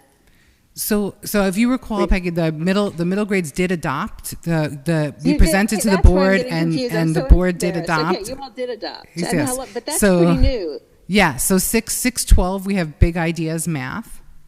Okay. So, and the work that we've been doing is looking at the implementation, looking at the online components, because one of the reasons why we recommended Big Ideas Math is because they had a robust online component for skill recovery. So, looking at the implementation of that and seeing how, is that working? What's the fidelity with that resource? And then whatever the outcome is for the elementary, there'll be work around looking at how the entire, looking how the scope and sequence lays out, and are we seeing our kids close gaps and strengthen their math skills? So I think that's like the work over the next 5 years, is to ask those hard questions like, how do we support students that need support now, regardless of what grade level they're in, and also strengthen the instruction and close gaps for students as early as possible. Great, thank you. Yes, thank you. Great. Maggie? No, I'm good. Thank you, Dr. Seelke. All right, moving on to, this is our first communication from the public on special presentations and agenda items. The Haldane Board of Education desires and values input from the entire school community. This first public comment session is reserved for comments on special presentations and active agenda items. For those who wish to address the board, please sign in, state your name for the record. Please keep your remarks to 3 minutes or less. Disparaging remarks and discussion of district personnel are strongly discouraged. Although we do not engage in dialogue, we are listening. So please leave your contact information with the District Clerk, Megan Shields, for prompt follow-up from the board president or superintendent.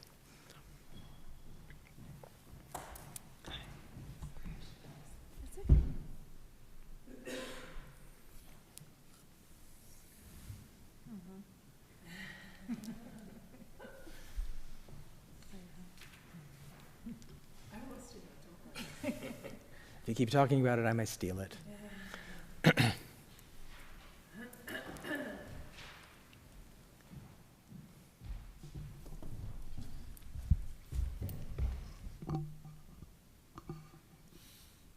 Sorry, I'm getting my act together here. It's fine. My name's Lisa Levink. I'm a Haldane parent. Hi. I have, my husband and I have a kindergartner and a second grader currently at Haldane. I first just want to say that we love the school. We're very happy with our experience so far in the only couple of years we've been here. And this is just a wonderful place and community. There has been discussion about possibly consolidating next year's incoming first grade class from 3 classrooms to 2 in order to address the need of an additional classroom or teacher in the 6th grade. I've spoken with Dr. Benante, and I understand that the way it works is that the school leadership team is who makes the recommendation to him, who then recommends it to the board via the budget next year. Correct me if I'm wrong. I think I have it right. And as much as I'm happy to continue the conversations with Dr. Benante and school leadership, I want to be here on behalf of the first grade, not all first grade parents, but the ones that I have spoken to, and just want to make you aware of some concerns that we do have about this possibility for next year. So I just wanted to make you aware of questions from myself and other parents that are concerned with the possibility of this change, and just want to be sure that you're taking into consideration these questions before you make any decisions. So I don't expect any answers to these tonight. I just want to put them out there into the universe. And I'm just going to go ahead and list them off for you. How was the elementary faculty approached, and what were their reactions to this decision, knowing the students' performances so far? The current total class size is 38, small. How many additional students typically enroll before the start of the next school year? Will that up the class size? If this decision is made, will the class of 2035 only ever have 2 classrooms moving forward in elementary school? When and if this decision is made, when will the parents be notified? What kind of support will the first grade teachers have if they have larger class sizes? Aides are wonderful. But will there be teaching assistants available for both classrooms? Under key adjustments of the proposed budget, the school is gaining $260,000 from retirement breakage and over $75,000 for an elimination of an account clerk. Why not hire an additional teacher so both the 6th grade class and the 1st grade class have an appropriate amount of classrooms? This specific class suffered greatly during the early time of the pandemic, as all children did, we all did. But they did not get the typical experience of pre-K. They missed a lot of it. Has the school done any research on classes with students who have experienced pre-K pandemic learning loss? Changing structure, in my opinion, for these students who are in any way affected by the pandemic seems unfair. Individualized attention is necessary for all students at this point. What funding is available from AIS, the Academic Intervention Services, from the state that could offset the cost of an additional general education teacher? As I understand it, there is a lot of funding, federal and state, available to public schools now related to pandemic issues. It seems as though there are no definitive numbers for what is considered a large class size at Haldane and what is considered a small class size at Haldane. When will this be better defined to make these decisions easier moving forward? Personally, I understand that any budget change is a result of numbers, but it seems as though there is a prioritization of simple math over the emotional and social needs of 1st graders. I urge the board to look at the budget and find a solution where both the 1st and 6th grades have the appropriate amount of classrooms and teachers that they need. And that is what I wanted to bring to you all tonight. So thank you. Thank you. Thank you so much for joining us. Thank you. And I believe that those questions are detailed also in the email that you sent to us. So we can address those by when we have them logged as well. So okay, great. Great. Yes. Thank you. Yep. Thank you. All right. Moving on to information reports. We have heard from from Christine Chairman. If you'd like to come and reiterate or take a moment. And then I know that you would like to. I feel like I've had enough time this evening, but I do want to highlight one thing, which is the elementary performance of Seussical is next Thursday at 7 o'clock. The cast is from our 4th and 5th grade students, and it is fantastic. I have had the chance to attend a couple rehearsals, and it's pretty good. It's my return to the Haldane stage as well.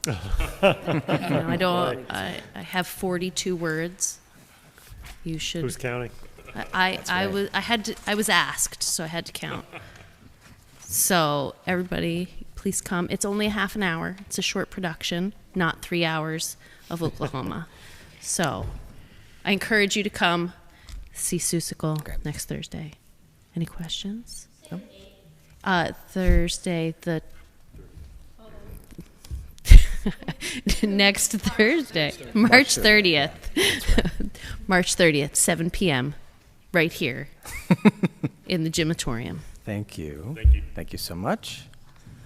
Dr. Benante, did you want to? I was just going to mention, as Dr. Silkey's coming up to provide, I'm sure, just a brief note or two, that as Ms. Sniffen, Mr. Twardy, Mr. Bauerlein, and Mr. Elder are not here this evening, I did try to include some notes from their reports in my opening comments, just as you're processing through. Great. Thank you. Dr. Silkey? Good evening again. I just want to highlight the assemblies that are coming up. I mentioned them very briefly, but just for more detail for the board, that the assembly that we're having this Thursday was due in large part to Teresa Lagerman's reaching out to Dr. Regine Galanti, and she is the author of Anxiety Relief for Teens. So grades 6 through 8 will be privy to her presentation and also receive a copy of her book, Anxiety Relief for Teens. So if you have a middle school child, you may see that come home, and that's a great. It's one of those books where you can just open it up, and every page is pretty much a different activity to help with anxiety relief. So it's a great book to work with your kids at home as well. And also thank you to Dr. Cation and the Haldane PTA and the Haldane School Foundation, who all played a role in making that assembly possible. And as I already mentioned, this Friday, Romeo and Juliet will be coming. So right where you're sitting right now, there'll be a performance of Romeo and Juliet. And grades 6 through 9 will be able to see that. And the wonderful thing is that the 6th grade had the opportunity to work with several actors from the Hudson Valley Shakespeare Festival in preparation for the performance. So we're very excited. And then next Tuesday, Dr. Michael Fowlin will come and present for 6th through 8th grade, You Don't Know Me Until You Know Me, which is a fast-paced, gripping piece of one-man show theater where Dr. Fowlin takes on 9 different personalities of students who have gone through different difficult situations, and this helps to build empathy. So we're really looking forward to that, the end of March with all of these great enrichment activities. Thank you. Thank you. Thank you, Dr. Silke. Dr. Cation?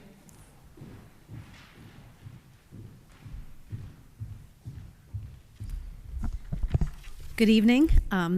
Regina Cation, Director of Pupil Personnel Services. Thank you for this opportunity. I just wanted to highlight some things very briefly. One is that in March, the week of March 6th was National Social Workers Week, and I just wanted to highlight some of the very good work that's happening here. We have Renee Curry, who works pretty much on the primary level, and then we have Scott Manny, who works on the secondary level, and they really do a tremendous amount of work. They work with families. They're really like the glue in the school teams, and you can find them any time of the day going above and beyond, and they really get to know the students. So I just wanted to really give them a shout out for all the work that they do all of the time for our students and for our families. I was going to highlight the author visit, which we're very excited about. I just wanted to mention one other thing about the play. It was so fantastic seeing Oklahoma for a variety of reasons. I went on Friday night. It was really noteworthy how many students were involved. And these students were, they came from varied backgrounds themselves. And it was just really terrific to see just really the sheer numbers, but also that it was an opportunity for so many kids to shine. So that was impressive. The other thing that was impressive, one more shout out to a colleague, to Jeff Sniffen. I feel like he was that show. He was doing everything, everywhere, all at once. He was doing tickets. He was helping up at the booth. He was walking around at one point with a portable screwdriver, and so he was. I think he built the sets, and so it was just very impressive. And I just wanted to give a shout out to Mr. Sniffen for the work that he did to make that happen. Any questions for me tonight? No, Thank you. I agree with your support for Mr. Sniffen and for Ms. Curry in particular. We have a wonderful relationship with her. She's an amazing person. All right, I think that is administrators. Moving on to consent agenda minutes. May I have a motion, please? So moved. Second. These are the minutes from our January 17th workshop meeting. Any discussion? Oh, all those in favor? Aye. Aye. Aye. Any opposed? No? All right. These are moving on to committee minutes. We have the district-wide safety team. I was pleased to see that we have those new phones up there in the Maple Merritt building for emergency purposes. I don't know if anyone wants to, I don't think any board members were present. Dr. Benante, I don't know if you have anything you'd like to share. From that meeting, no. I would, the phones, just to provide further context, we had several rooms in the Maple Merritt building that did not have the ability to communicate directly with the main office in the high school. Obviously, it's a unique setup there, given it's an annex building disconnected from the high school, and we were able to establish phone lines for each of those rooms a couple of weeks ago, which addresses a obvious safety concern for that particular building. We did discuss some recent events that have occurred in local schools, some what they call swatting events that are becoming more prominent, unfortunately, where calls are coming into schools that threatening, some sort of dangerous situation that's imminent or is occurring in buildings. And you may have read about this just nationally. It's becoming quite prominent across the nation. These calls often originate from outside the country, so they're very difficult for the FBI to track. There was a recent incident up at Beacon. So we reviewed those matters as a team, also discussed what if this were to happen here at Haldane. Obviously, it's very unpredictable. It could happen any day. What our response would be and how we would handle that situation. So we often debrief when we see these situations, especially if they're occurring locally. And that's the benefit of having Alteris, having the relationship with the Putnam County Sheriff's Office, is that they have access to information and their debriefs on those matters that they can then in turn work through with our team, so we can be prepared in the event that we encounter something similarly in our district. Let's hope not, but in the case that there is, we'll be prepared. Great. All right. Thank you, Dr. Benante. Moving on to consent agenda financial. May I have a motion, please? So moved. Second. All right. Here we have the acceptance of the anonymous donation of lacrosse gloves and helmets and the approval of the Putnam County real property tax contract. Any discussion? No? All those in favor? Aye. Aye. Aye. Any opposed? No? All right. Moving on to consent agenda personnel. May I have a motion, please? So moved. Second. This is, we have one resignation and an appointment of the boys lacrosse volunteer. Any discussion? No? All right. All those in favor? Aye. Aye. Any opposed? Nope. Thank you. No? All right. These are our board committee reports. I don't know if we have a policy committee update. If Peggy, you want to share anything? Because of some different issues, I think, actually one of them really good, that the boys were played at the state semifinals. We've rescheduled our most recent policy committee meeting, but we're in good shape, keeping up with the policy reports. But yeah, the work goes on. All right. Nothing to report from WPSBA. All right. Unfinished business. Moving on to the Board of Education mid-year self-eval. Hey, at least I got it out. Come on. You did. Memory hole. That's right. I said for the benefit of the public and everybody watching, this is on my agenda and seems to be the thing that falls through the crack. At least I got an email out to people in advance. So, and I did get some response, which is good. So for the benefit of those following along at home or in person, the board regularly does a self-assessment, both mid-year and end-year. Mid-year is meant to be sort of a temperature check on glows and grows. Again, to use which we've been using for a while, thank you very much, and end of year, a more detailed assessment that leverages the same sort of rubric that we actually use for the superintendent's evaluation, much more detailed across 5 practices and I think 5 standards and 5 practices for each one. So I sent out a much belated request to the board for some feedback, and I did get some, which was good. So I will recap that at a high level, but also open the floor for anybody who has any points. We had a couple people who focused on goals rather than performance, which I thought was a great way to think about it. And for the benefit of the people attending, we have 4 board goals: support district campus master planning process, support district implementation of school climate survey, develop and agree on legislative advocacy priorities for the board, which always is something that we assess ourselves on, but has also been something that we sort of struggle with what's our role. And finally, monitor the implementation of newly funded initiatives, which is something we've been anecdotally doing, but this was a goal for this year to start to do this more robustly. And for the people who did construct their feedback that way, there was a consistency.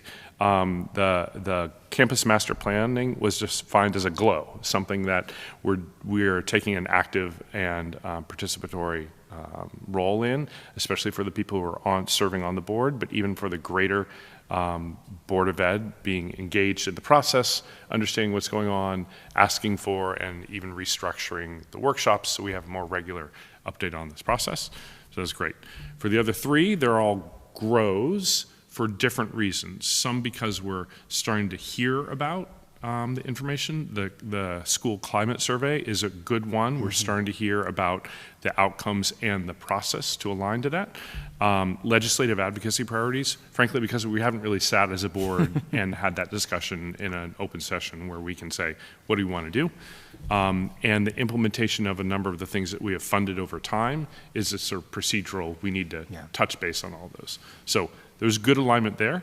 And from those who took a more traditional focus on our standards of communication, board efficiency, organization oversight, all those sorts of things, there was a focus on, again, communication, outreach to the community. How do we make sure everybody in the community can have their voice heard, but also make sure that every member of the board is supported in understanding and providing feedback to community members who engage them of their role as a board member, and not responding for the board, but being able to respond appropriately and thoughtfully without closing doors and but also passing on information the right way. So it feels supported in the appropriate process. I think it's the way. So that's kind of a summary of what I heard, but I would open it up for anybody else to chime in. Well, I can say though we have not defined any legislative priorities, we had the occasion to meet with some of our representatives this year, and perhaps, you and Jen or previous board members have maybe taken a similar trip, but we did have an opportunity to have a little FaceTime with Dana Levenberg, our new rep here, who had some interesting questions and some, I would say, came in prepared with a couple of facts about the district that are out of date, quite frankly. So it was good to hear where our representative thinks we are, and it's an opportunity for us to properly inform, I think, as to actually where we are. So, yeah. How are we out of date? We're not out of date. She's out of date with her expectations yes, and the perceptions yes, of Haldane. Yes, Got it. yes. So Can like you 10 years her? behind, like I hear this happen, and it was something that was, previous generations may have been considered. So, yeah. Did we meet with the state senator? I've Robinson? met with the state senator up at his office Okay. in the Poughkeepsie area individually, but the board has not had an opportunity to meet him, but I know he would be open. They're in session right now, so maybe a little bit more difficult because they're working through the budget in the coming weeks to do so, but I have no problem reaching out to his office to see if he would be interested in meeting with board members who wanted to make themselves available during the week. Has he explained high-impact tutoring? No, I explained high-impact tutoring. Yeah, but the good news is on that in the legislative work with the budget, it does appear like that's being potentially removed. That's set aside, so that's not has not been voted upon, but that's been part of the one house budget recommendation. All right. I would just say, so as next steps, I would say maybe we should try to put on the agenda a discussion about legislative opportunities, or congeal something, and maybe from sort of monitoring of investments, maybe we pick one or two that we know have come to a completion or come to a point, and work with the administration to say, do you think we could get 5 minutes on this and this between now and the end of the year? Great.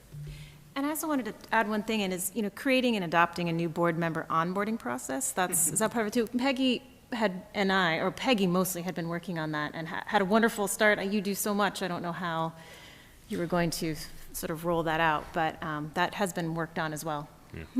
Yeah, and I actually thought that was one of our goals. So it's not, but it is something that I have done some work on. I have thought about. Maggie really generously, met and talked through with me some ideas. We came up with some plans, some key things. And that's sort of what we talked about doing right this year, that the goal really this year was not necessarily to end up with a final, onboarding document, but to definitely begin to identify the key things that we would want it to include. And I think we made a really good start for doing that. I'm just trying to think about, so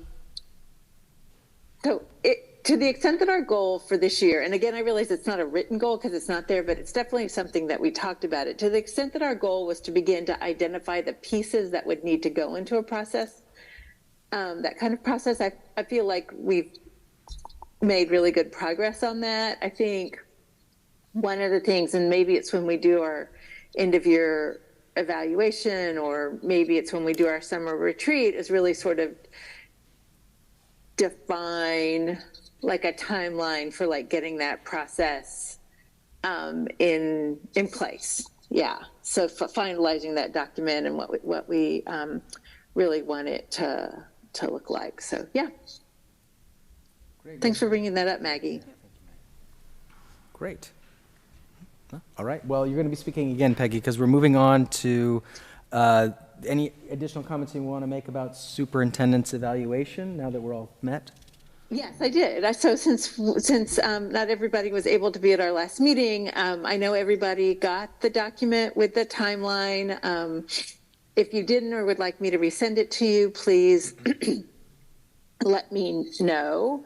But one of the things I really wanted to talk about was our process for coming together to do the discussion of Dr. Benante's evaluation, right? So as everyone remembers, we'll have Dr. Benante typically does a really thorough job of writing a self-evaluation and providing quite a few documents to support his piece. And I know that the way we've done this historically, as long as I've been on the board, is everybody kind of goes off, not everybody kind of, but everybody reads those on their own.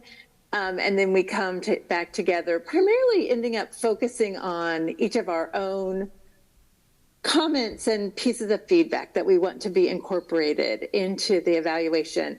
And I'd actually like to try to do something a little bit different this year, and we don't have to decide tonight, but I wanted to throw it out there.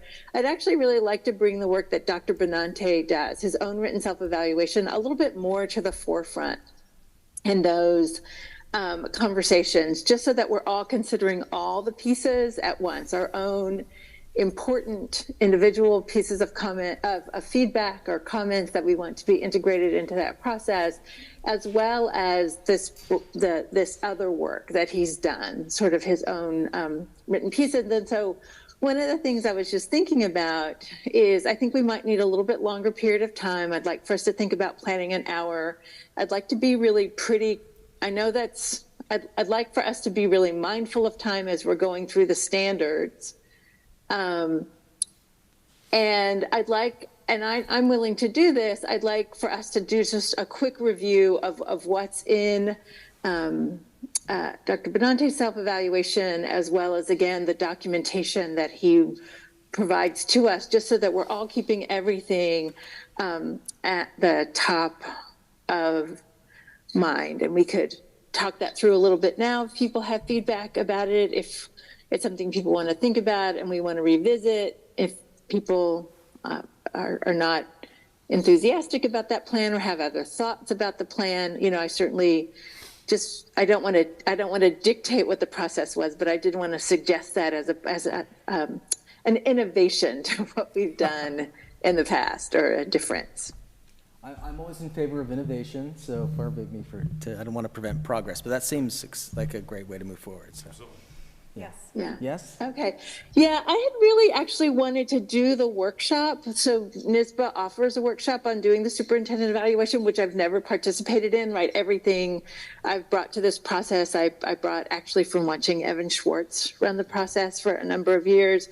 I actually really am very committed to doing that workshop. It was offered when I already had a weekend commitment this spring, but I am assuming we decide we want me to do this next year, and assuming that I get reelected, it's definitely something I'd want to do in the fall for next year.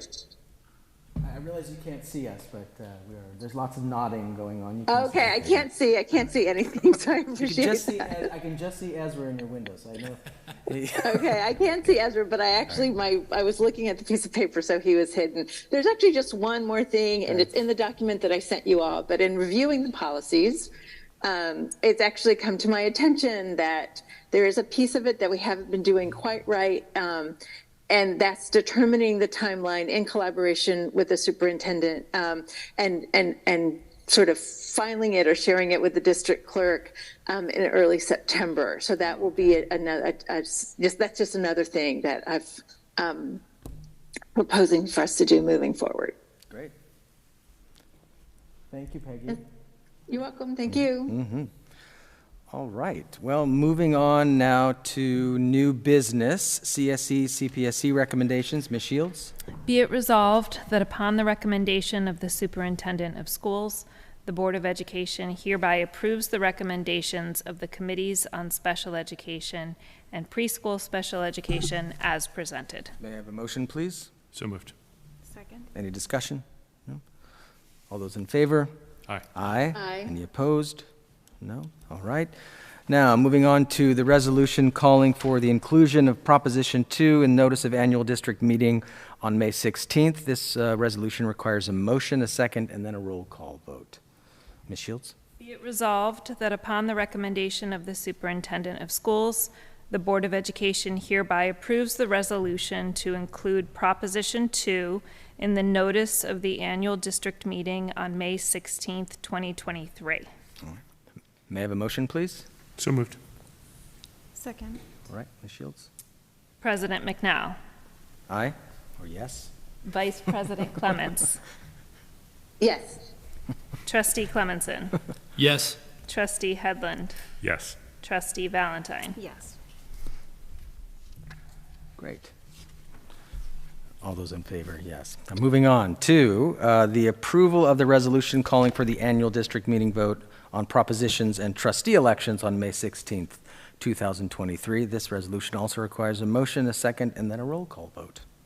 Be it resolved that upon the recommendation of the Superintendent of Schools, the Board of Education hereby approves the resolution calling for the annual district meeting vote on propositions and trustee elections on May 16th, 2023.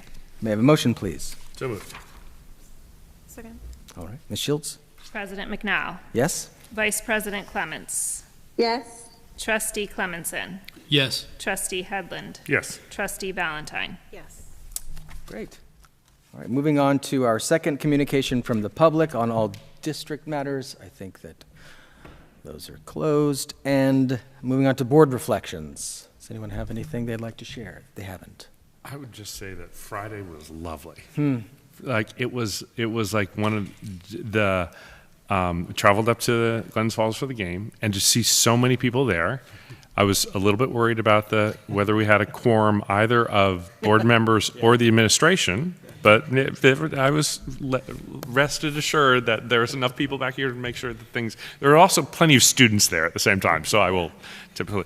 But the enthusiasm and the excitement of the people who were there, the fact that this team has come so far and done so well, and just they're lovely people and lovely coaches. So that was, and then to come back and see the play, and it was packed. Yeah.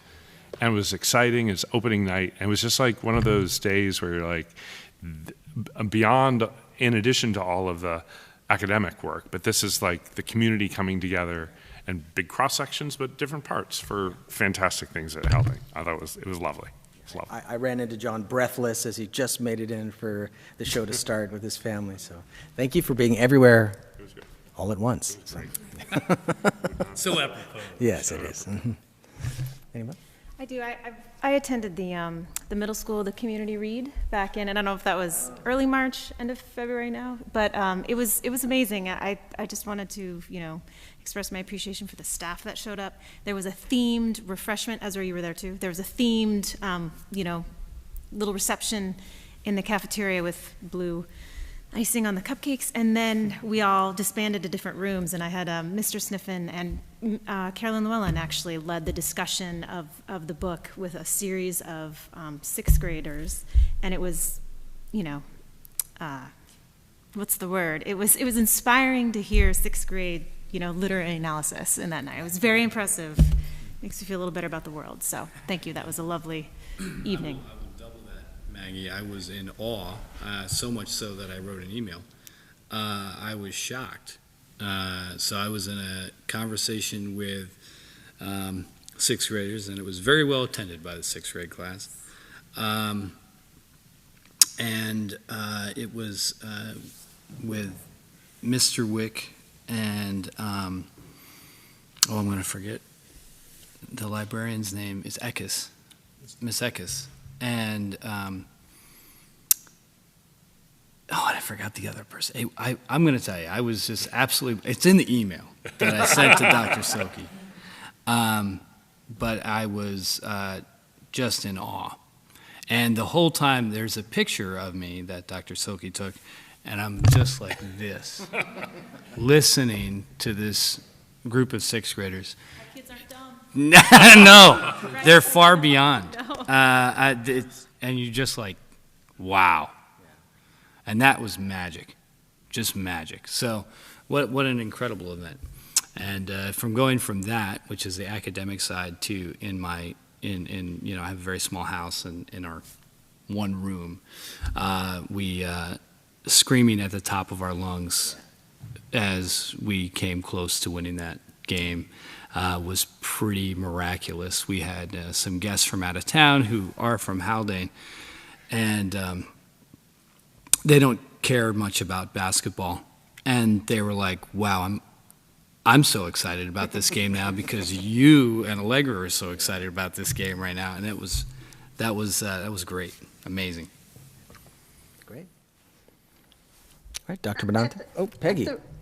At the risk of just repeating what folks have said about the weekend of boys basketball,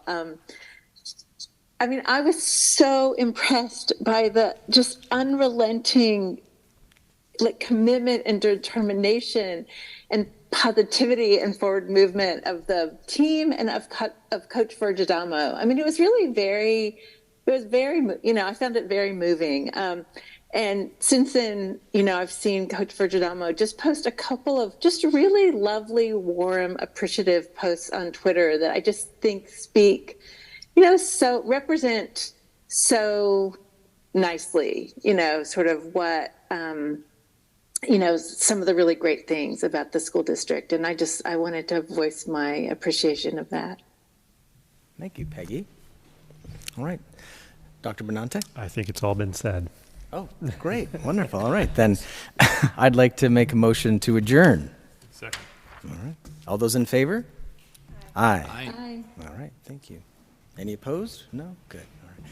Thank you, Peggy.